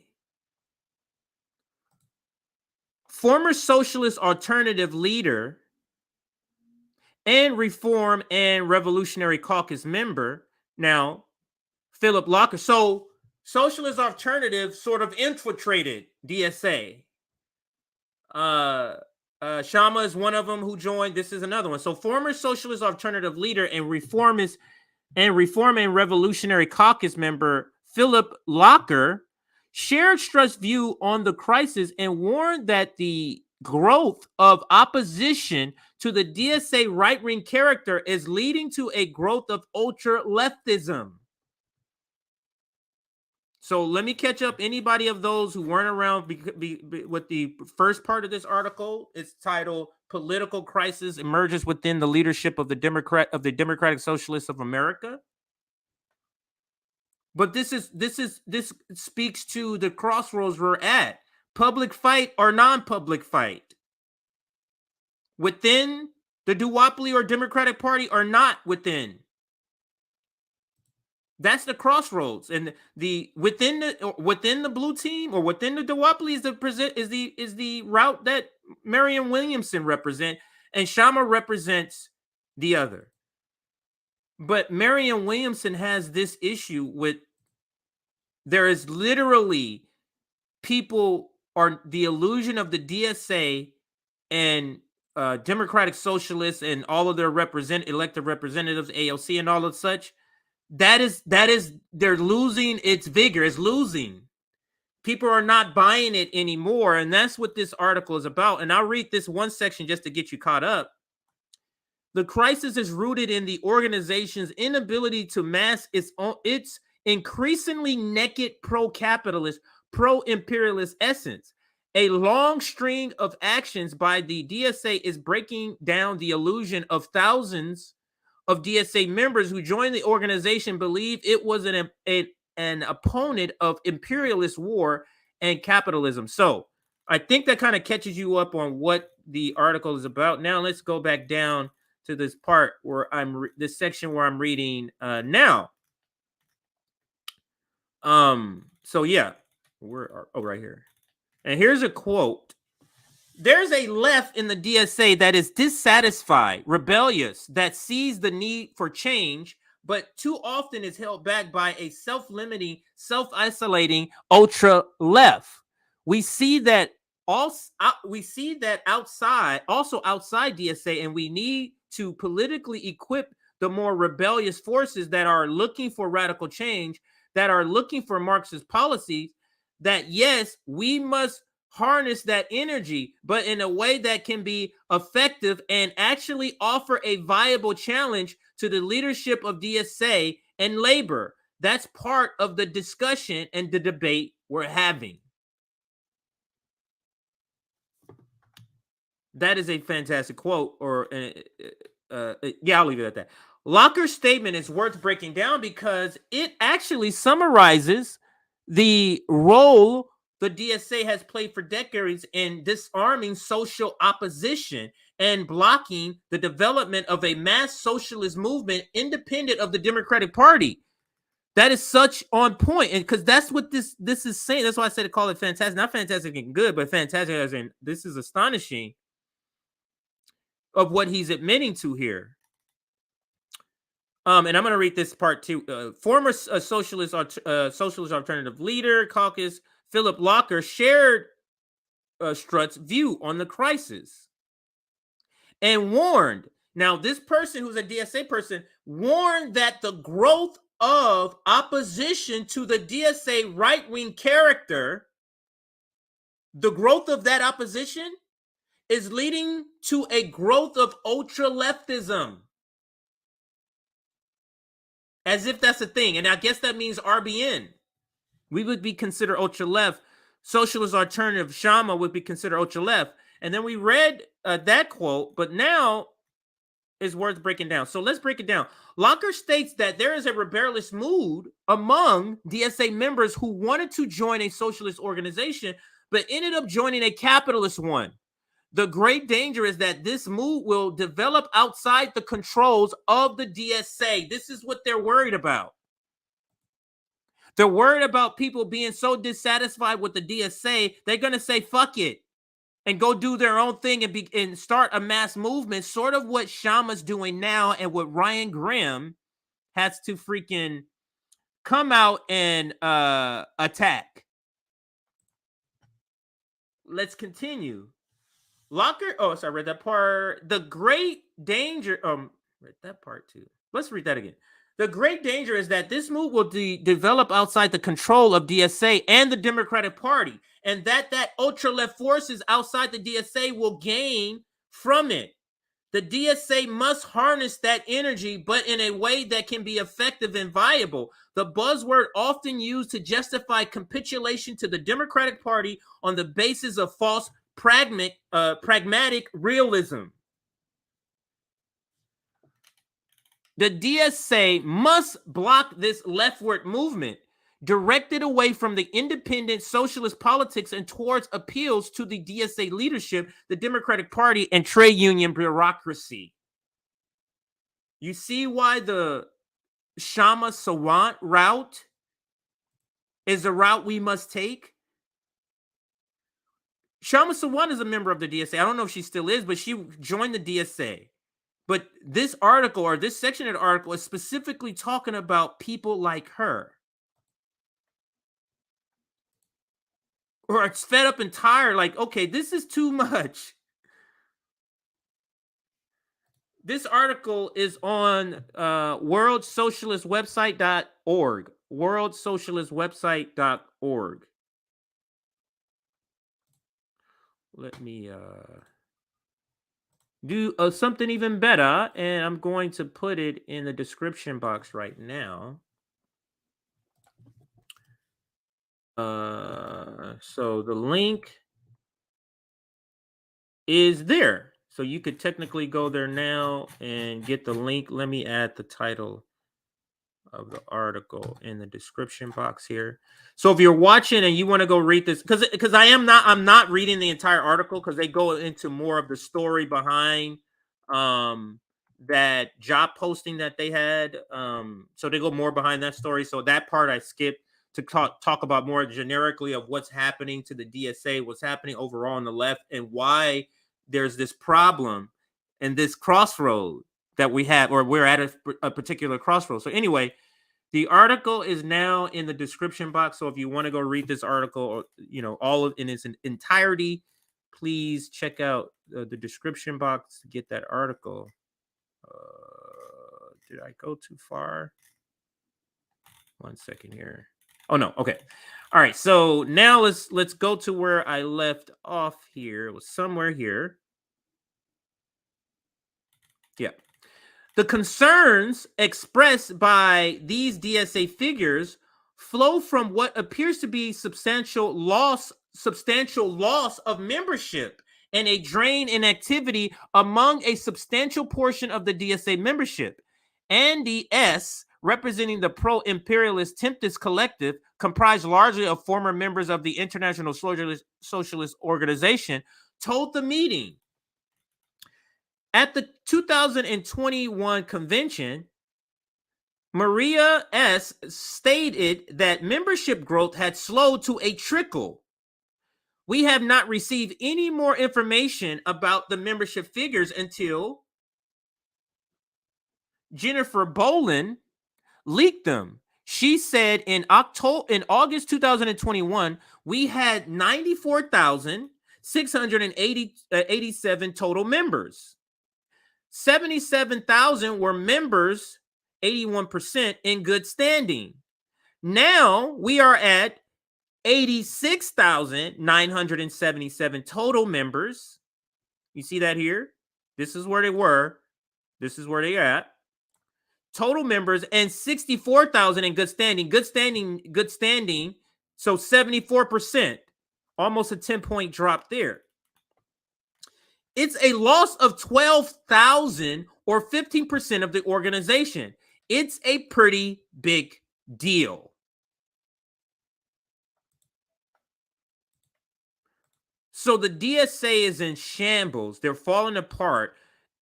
And it's because of these people who they refuse to eliminate from their fashion, probably because they don't want to and they want to remain there. But just think about it. All you have to do is cut loose these DSA members who's giving them a bad name, namely AOC and the squad, and start making better decisions that are more aligned with socialism. But that's not the point of the DSA. And let's continue with this part of the article here that's going over the numbers. At the same time, we got a staff report on the state of the organization, which stated they were unable to reach large numbers of contacts, that they just could not get in touch with them. They had no way of knowing what was happening.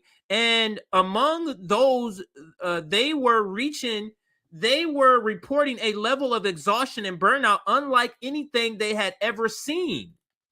You have an enormous dysfunction on the National Political Committee. We've seen this in a bunch of different ways. I did an interview with Jennifer to explain what was going on. They violated their own rules. There's resignations. All kinds of shit is happening. That's not good. Yes, there is a crisis. If there's not a crisis, I don't know what you call that. Something significant has happened in the life of this organization. And that was all a quote from somewhere that I was reading there. Now you continue with the article. Sir Nat Tinger concluded his remarks by noting that the DSA has failed to win support in the working class. If we have to effing convince working class people that our alternative is useful and something that is not going to completely be a waste of time, then that's on us, end quote. While fending off criticism of the DSA and the squad, the event consisted largely of apologizing for the right-wing character. Laura W. Walling, representing Bread and Roses, said that the singular focus of being mad at AOC and Bowman and Cori Bush is a little bit of a red herring. Ocasio-Cortez still opens people's minds to leftist ideas, and for this reason, DSA members must keep identifying with her. Walling offered the most pathetic excuse of the evening, claiming that the DSA elected officials keep enacting right-wing measures because they are too busy. Let me read this last quote. Quote, most of our elected leaders don't have the time to do work necessary to put our politics forward because they're stuck doing their 40-hour-a-week or more job. Just astonishing how this the DSA has but it's good. I mean, this is, don't think that I'm reporting this and saying this is bad. This is all good, that the DSA is being exposed in this way, This is all good. Now, let me bring up a different article here to read another important point that I've injected, I should say, in other segments. So I'm going to take this down and let's go to this article now. Democratic Socialists of America confront left-wing opposition to Biden by shifting further to the right. This is also on that same website, and I think it's written by the same person. Yeah, Eric London. And now let's go down to this part that I love to read to everybody, because it kind of wraps up what the previous article was alluding to, or speaking to, or pointing out. To bridge the growing chasm between the DSA myth and the Democratic reality, the DSA leadership is maneuvering to the right, calling for an end to any, listen to this, calling for an end to any political principle that might marginalize the DSA from the Democratic establishment. Prominent DSA figures are praising even conservative Democrats like Chuck Schumer and New York Governor Kathy Hochul, who just had her conservative Republican anti-labor, anti-choice judge rejected. DSA-linked politicians are abandoning slogans that were associated with mass demonstrations against Trump administration, including abolish ICE and defund the police. So essentially, the DSA is openly saying we can't be beholden to any policy that's going to marginalize our relationship or make different or put in jeopardy our relationship with the Democratic Party. Now we see why they're voting for funding to Ukraine and still calling themselves left. I mean, this stream could be a lot longer. And I'm only, I didn't cover all the things I even had set up. So maybe we'll have to do a part 2 of this. But I do want to go ahead and talk, or at least do a short 5-minute segment on Stop Cop City and what's happening to Cop City over there. It's just amazing. We had a protester murdered by the police. So let's listen. And Black Power Media is also in this clip towards the end. Let's pull it up. So transitioning to this new topic, and it's going to be a very, very short topic, but if you haven't heard the full story about what's happening at Cop City and what it is, Cop City is basically, they're planning a police training ground in this area, in this forest that is in the smack dab middle of a Black working class city or community, and it's on a not sacred land, but like forest. It's in a forest. And this protester was killed protesting the construction of this Cop City, which is just a training ground to train them to be. They painted this as some sort of Martin Luther King, I forget the phrase, and I think he says it in this video, but when they had introduced this Cop City, it was like, yeah, this is in the legacy of Martin Luther King. Just terrible. Let's listen. This is Democracy Now!, democracynow.org, The War and Peace Report. In Atlanta, Georgia, calls are growing for an independent investigation into the police killing of an activist Wednesday during a violent raid on an encampment of protesters opposed to the proposed $90 million Cop City training facility in a public forest. Law enforcement officers, including a SWAT team, were clearing protesters who'd occupied a wooded area outside the center when police claimed they were fired on and fired back. Police say a Georgia state trooper was wounded by gunfire. Activists have now released the name of the victim of the police shooting, longtime activist Manuel Terán, who went by the name Tortuguita. In an audio statement sent to Democracy Now! Thursday, an Atlanta forest defender describes what happened and who Tortuguita was. They asked to remain anonymous and for their voice to be distorted for security reasons. On Wednesday, January 18th, multiple police departments descended upon Weelaunee People's Park in unprecedented numbers and force.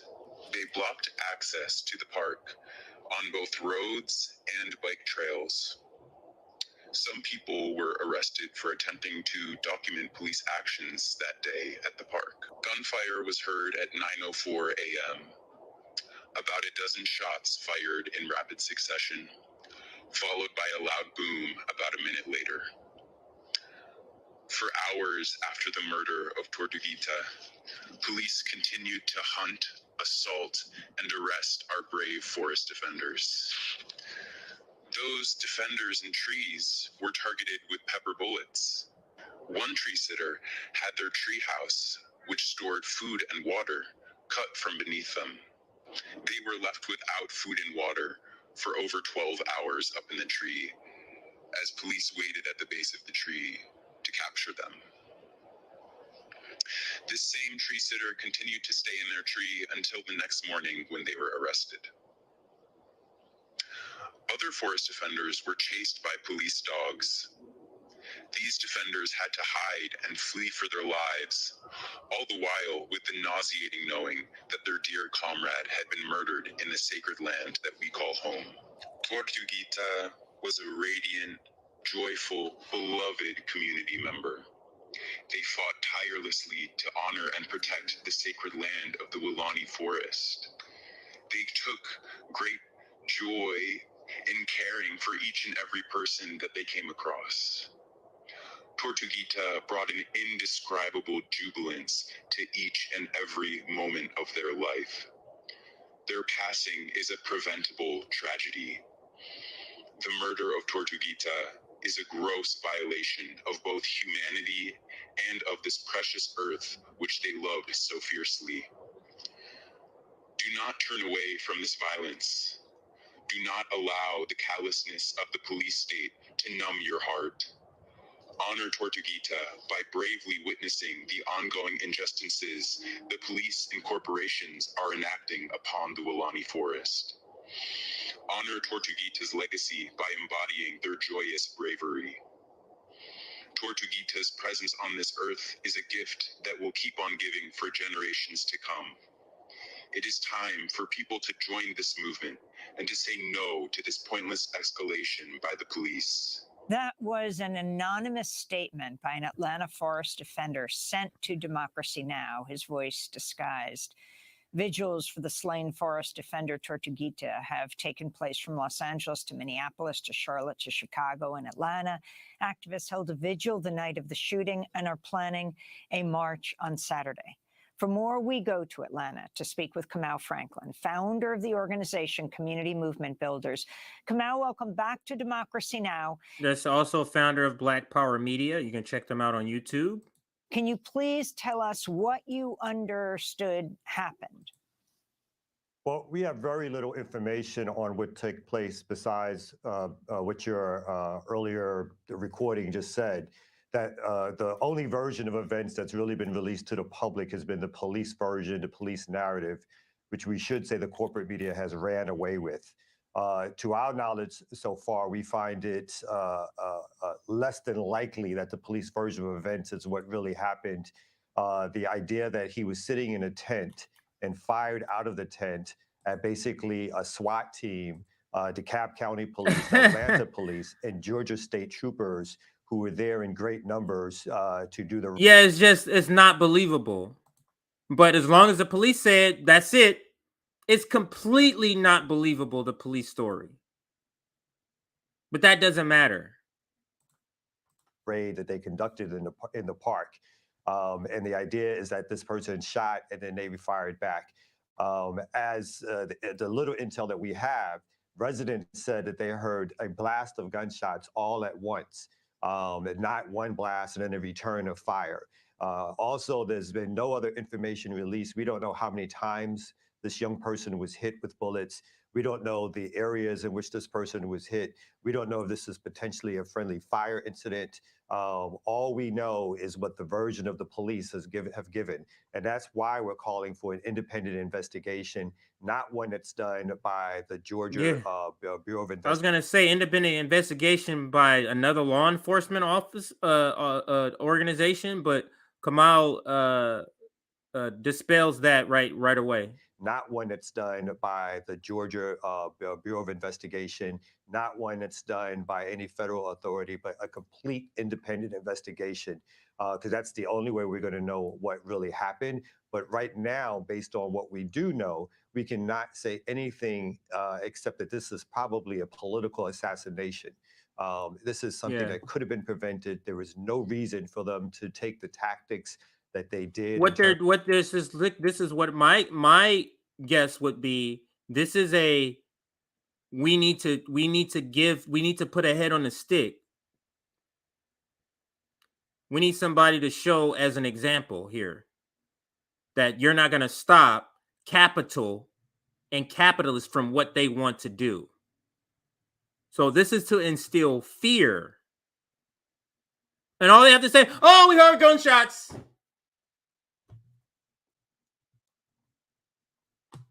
In terms of going into the forest with weapons in hand, with pepper spray, with live ammunition to go shoot forest defenders who are engaging in civil disobedience and direct action politics. Kamau Franklin, can we step back and talk about what proposed Cop City is and why people are encamped there? Cop City is an idea that came after the 2020 uprisings by the city of Atlanta, the Atlanta Police Department, and the Atlanta Foundation, Atlanta Police Foundation. The idea basically is that they want to develop a militarized police base that's right next to a Black and brown working class community. And by building this space, they want to cut down over 100 acres of forest.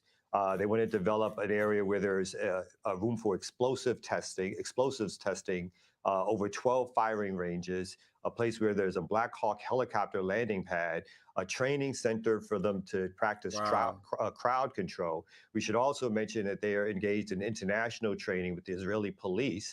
And so we think this project really is the beginning of a militarized police base here in Atlanta, which will be the largest facility of its kind in the country. And the reason for doing this, coming out of the uprisings, we believe, is to stop movement politics and movement building in Atlanta, to coordinate efforts across the country with other police departments and now internationally to stop movement building. And we think this is going to be further sort of terroristic action on Black and brown communities by a police state, which is out of control at this particular stage. Kamau, you had a piece in Truth Out, and I wanted to, it was headlined, MLK's Vision Lives On in Atlanta's Fight Against New Police Training Facility. Interestingly, in 2021, the city of Atlanta announced plans, for Cop City, saying it was to carry on the city's civil rights legacy of Martin Luther King and others. Can you talk about this? Yeah, I mean, we live in a dystopia where the legacy of Dr. King is being used by city officials, the same city officials who say that they love Good Trouble, they love John Lewis, they love Dr. King. When Dr. King was alive, Dr. King was working against police brutality and police militarization. Dr. King poignantly stated that the police themselves harass and are open to and conduct raids on communities. Obviously, Dr. King was surveilled by the FBI, a local police task force, along with federal police task force. They harassed Dr. King. They sent a letter to Dr. King to kill himself. And so these tactics in different ways continue today. The Cop City task force, which is developed between the FBI, the DeKalb County Police Department, the Atlanta Police Department, and several other agencies, Homeland Security, is basically a task force to stop out movement activity because they're afraid that the protesters, the various types of protests that are happening, are getting the word out that no one has asked for Cop City. Any survey that's been done has shown that 70% of Atlantans have been against the building of this facility, but yet they went ahead and decided to build it anyway. 70%. And now that there's a protest movement against it, they're using all actions, everything in their capability and capacity to stop this movement. And now they've turned to the idea of actually murdering protesters as a way to stop people from going into the forest and to stop the defenders from defending the forest. Just astonishing. Now let's go to, because it's a pretty big story on social media, at least Twitter. So let's go there and just read a few tweets. I know Steven Donziger had retweeted it, or maybe, and I only mention him because it's a big white name. A lot of people who may listen to Black Power Media or listen to Steven may not listen to Black Power Media. So it's good that this would get out. But Cop City, let's just type in Cop City and see what pops up here. I do have some saved, but I want to see if there's any new. And you see this is what we're watching right now on Democracy Now! All right, so and then there's an article that accompanies it. We will look at that for a brief moment in just a bit here. I do have it up now, so we'll look at that in just a brief moment. Okay, so there might be an update I just read on that website. So we'll get to that part in just a second. All right, so here goes one. That's what I was saying. This is Steven Donziger. Is that how you say his name? How do I get this?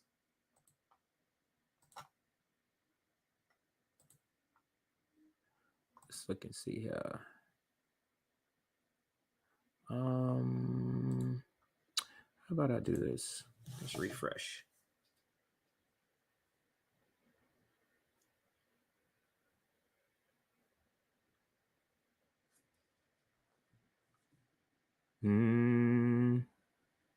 Okay, now it may do what it's supposed to. There we go. I was trying to get that little thing down.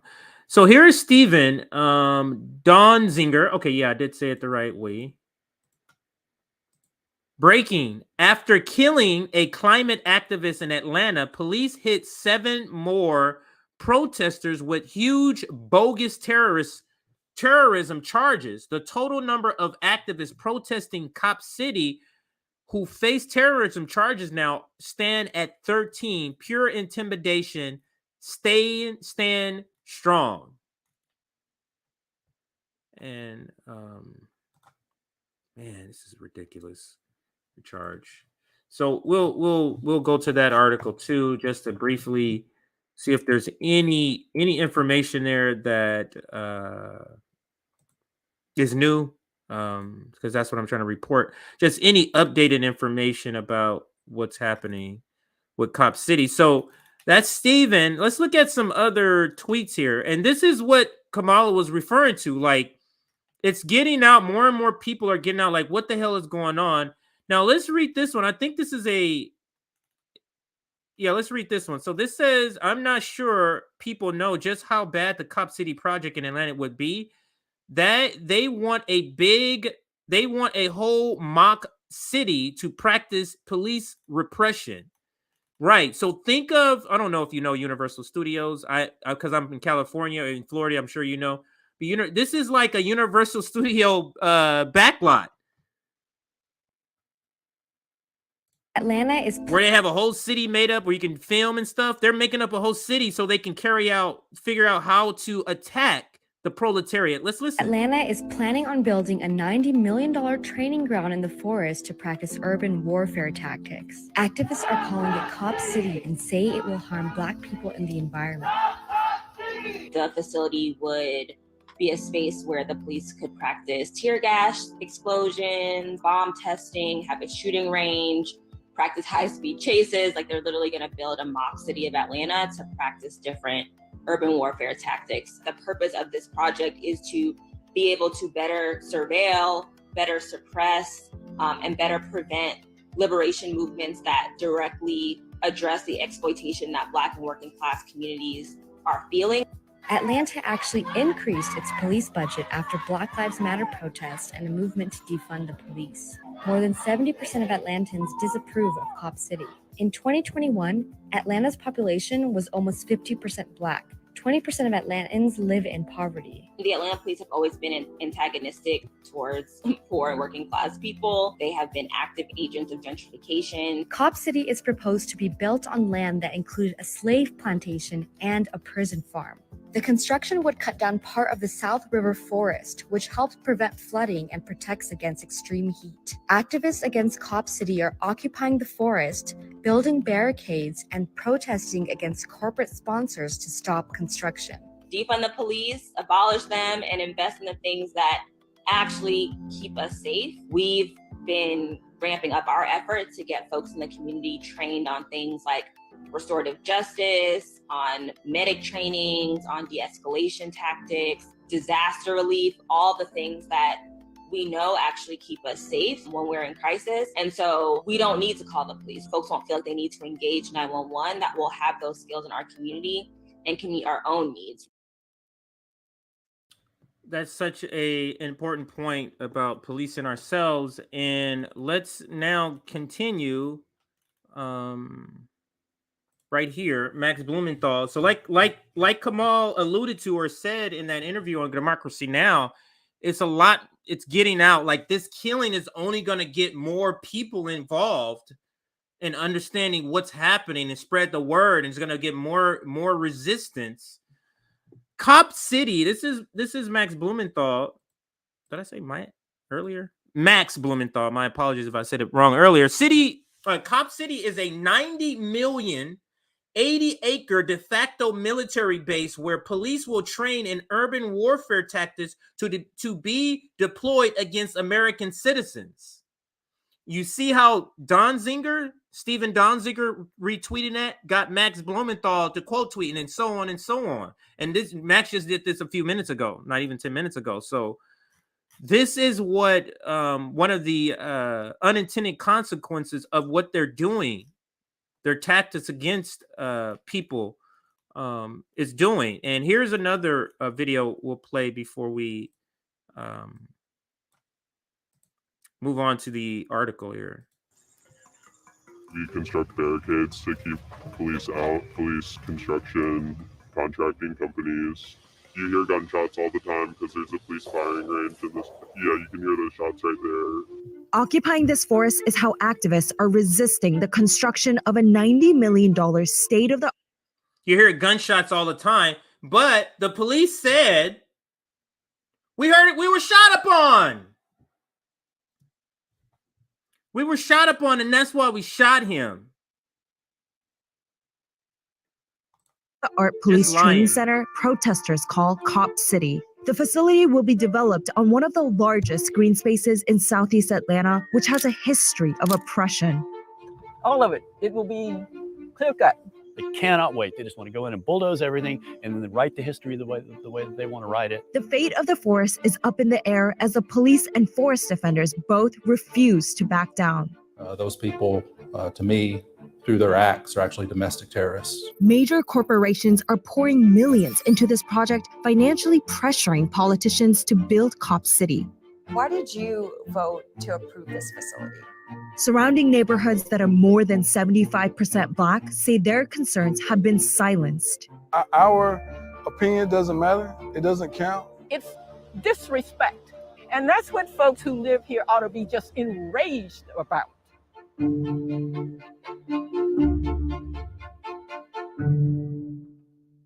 So another good video. Bill says people will awaken politically as a natural outgrowth of capitalism dying. We just have to be ready. Now let's shift to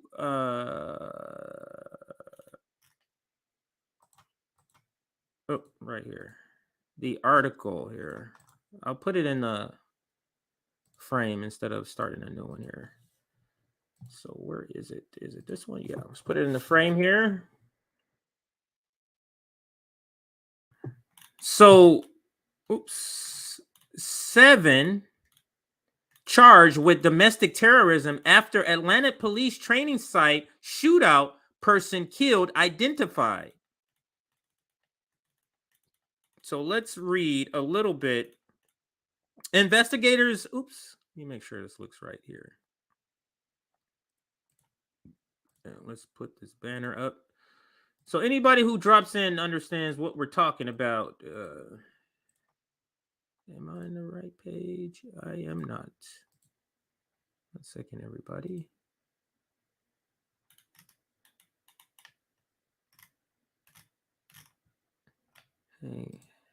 Okay. I have too many open. Now I close it. All right. So now I know where I'm at. All right. So now let's read the article. Investigators on Thursday released the identity of the person who was shot and killed by law enforcement officers who were trying to clear protesters camping at the site of a planned Atlanta-era public safety training center that opponents have dubbed Cop City. And it talks about the person who was murdered, but let's move forward to what the training facility is about. So, opponents of the training facility center have been protesting for over a year by building platforms in surrounding trees and camping out at the site. They say that the $90 million project would be built by the Atlanta Police Foundation, involving cutting down so many trees that it would be environmentally damaging. They also oppose investing so much money in what they call Cop City, which they say will be used to practice urban warfare. I don't know if that's Colonel Chris Wright, commissioner of the Georgia, maybe that's not Colonel then, commissioner of the Georgia Department of Public Safety, told reporters Wednesday that the injured trooper underwent surgery and was in intensive care. He told state lawmakers during a budget hearing Thursday that the trooper remained in intensive care and was scheduled to undergo another surgery that Thursday. The agency said in a news release that it would not release the name of the trooper involved in the shooting because disclosure would compromise security against criminal or terroristic acts due to retaliation. The GBI, that's the Georgia Bureau of Investigation, said about 25 campsites were located and removed Wednesday, and that mortar-style firework, edge weapons, pellet rifles, gas masks, and a blowout torch were recovered.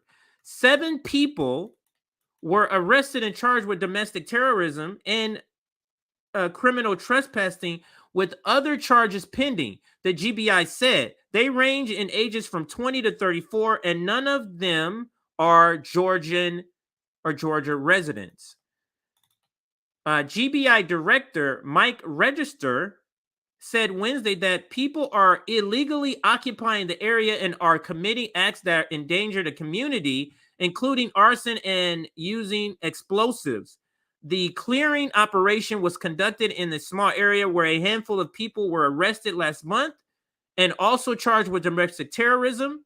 Authorities said at the time that the firefighters and police officers were attacked and weapons as they were attacked with rocks and weapons as they removed barricades blocking entrances to the site.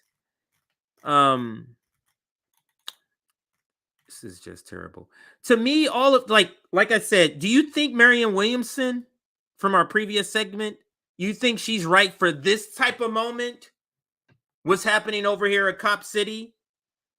What would her electoralism do about this? So I think I'm going to end it in this segment here and head back to Twitter.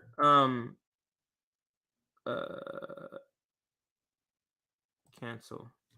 Sorry. Let me go here. Let's head back to Twitter here. Almost went to Twitter in my stream. Good thing it double checked and said, "Are you sure?" I said no. Supposed to go here. So let's just go back to Twitter and get out of here. So 1 second. I'm waiting for everything to refresh here. I don't know if he dropped. Did Matt Taibbi drop some more Twitter files? I don't think he did. His name is popping up here in my stream a couple of times.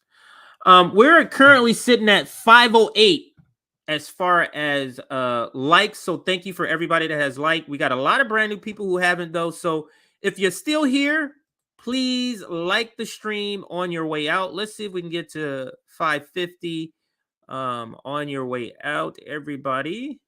And we are going to be closing with a closing video. Let's see what we have here. Or actually, let's just see what's the latest on Twitter.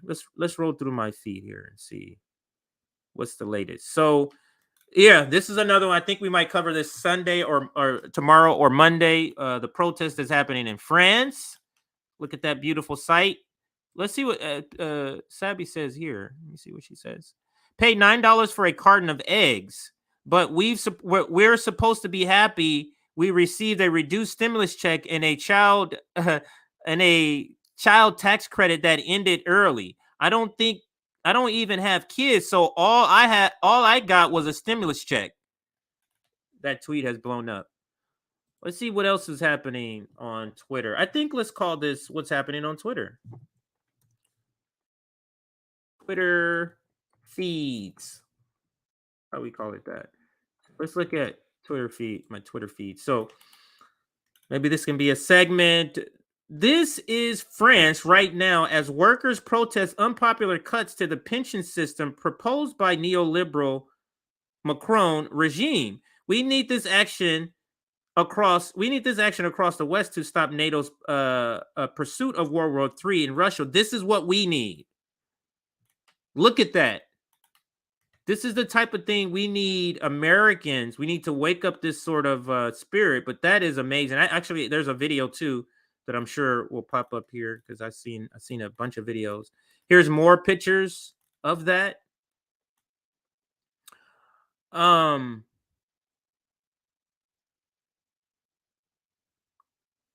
What? Okay. This is from People's Dispatch. Shocking images from the University of San Marcos. I actually was going to go there, where police carried out a raid this morning, Saturday, January 21st. Students had opened the doors of the university to the peasants and indigenous delegations that came to Lima for the national strike. Maybe this is San Marcos in another country, because I was going to say there's a University of California, San Marcos. So that's obvious in another country. And then here, over 1 million protests. That's Richard Medhurst shouting that out. Oh, that was JB.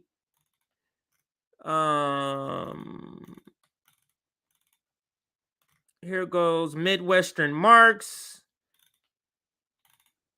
So let's go to let me go to my bookmark so we can see the video. I think that's where I have the video of the France protest here. So let's go. No, that's not it. That's for another segment. Maybe I didn't save it. I thought I did. Maybe I didn't. Nope.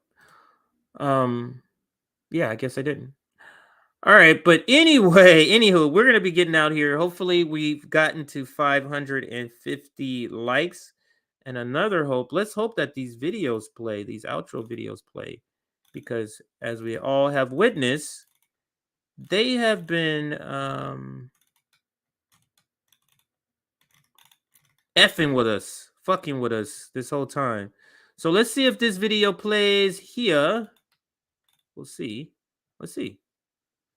We're going to be about some drafts, and all of you white boys are breaking your neck to get to Switzerland and Canada and London. I'm not going to help nobody get something my Negroes don't have. If I'm going to die, I'll die now, right here fighting you. If I'm going to die, you my enemy. My enemy is a white people, not Vietcong's or Chinese or Japanese. You my opposer when I want freedom. You my opposer when I want justice. You my opposer when I want equality. You won't even stand up for me in America for my religious beliefs, and you want me to go somewhere and fight, but you won't even stand up for me here at home.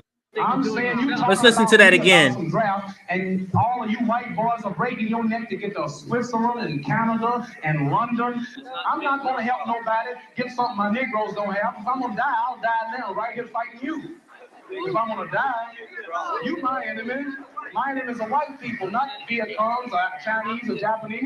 You my opposer when I want freedom. You my opposer when I want justice. You my opposer when I want equality. You won't even stand up for me in America for my religious beliefs, and you want me to go somewhere and fight, but you won't even stand up for me here at home. I'm saying you talking about me about some That is Muhammad Ali. And let's see. So that one played fine. Let's see if another one will play fine. This is always a good one. Homer Simpson. Let's watch this one here. If it plays, let's see if it plays. A good look at your beloved candidates. They're nothing but hideous space reptiles.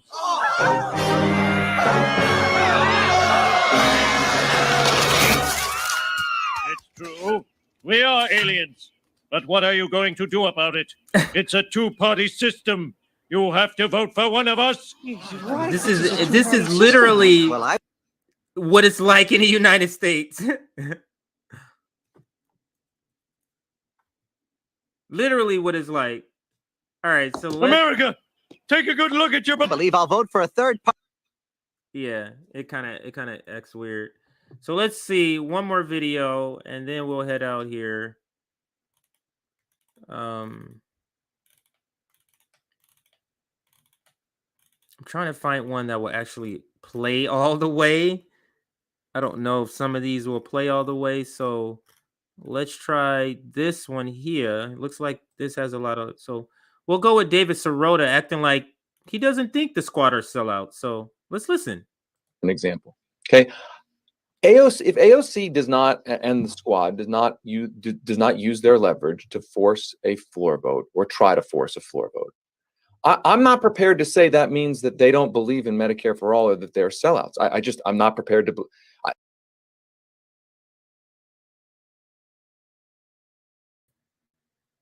So as you can see, the Twitter thing, it's not working sometimes. So then I shall go to YouTube for our closeout video because some of this had already been happening.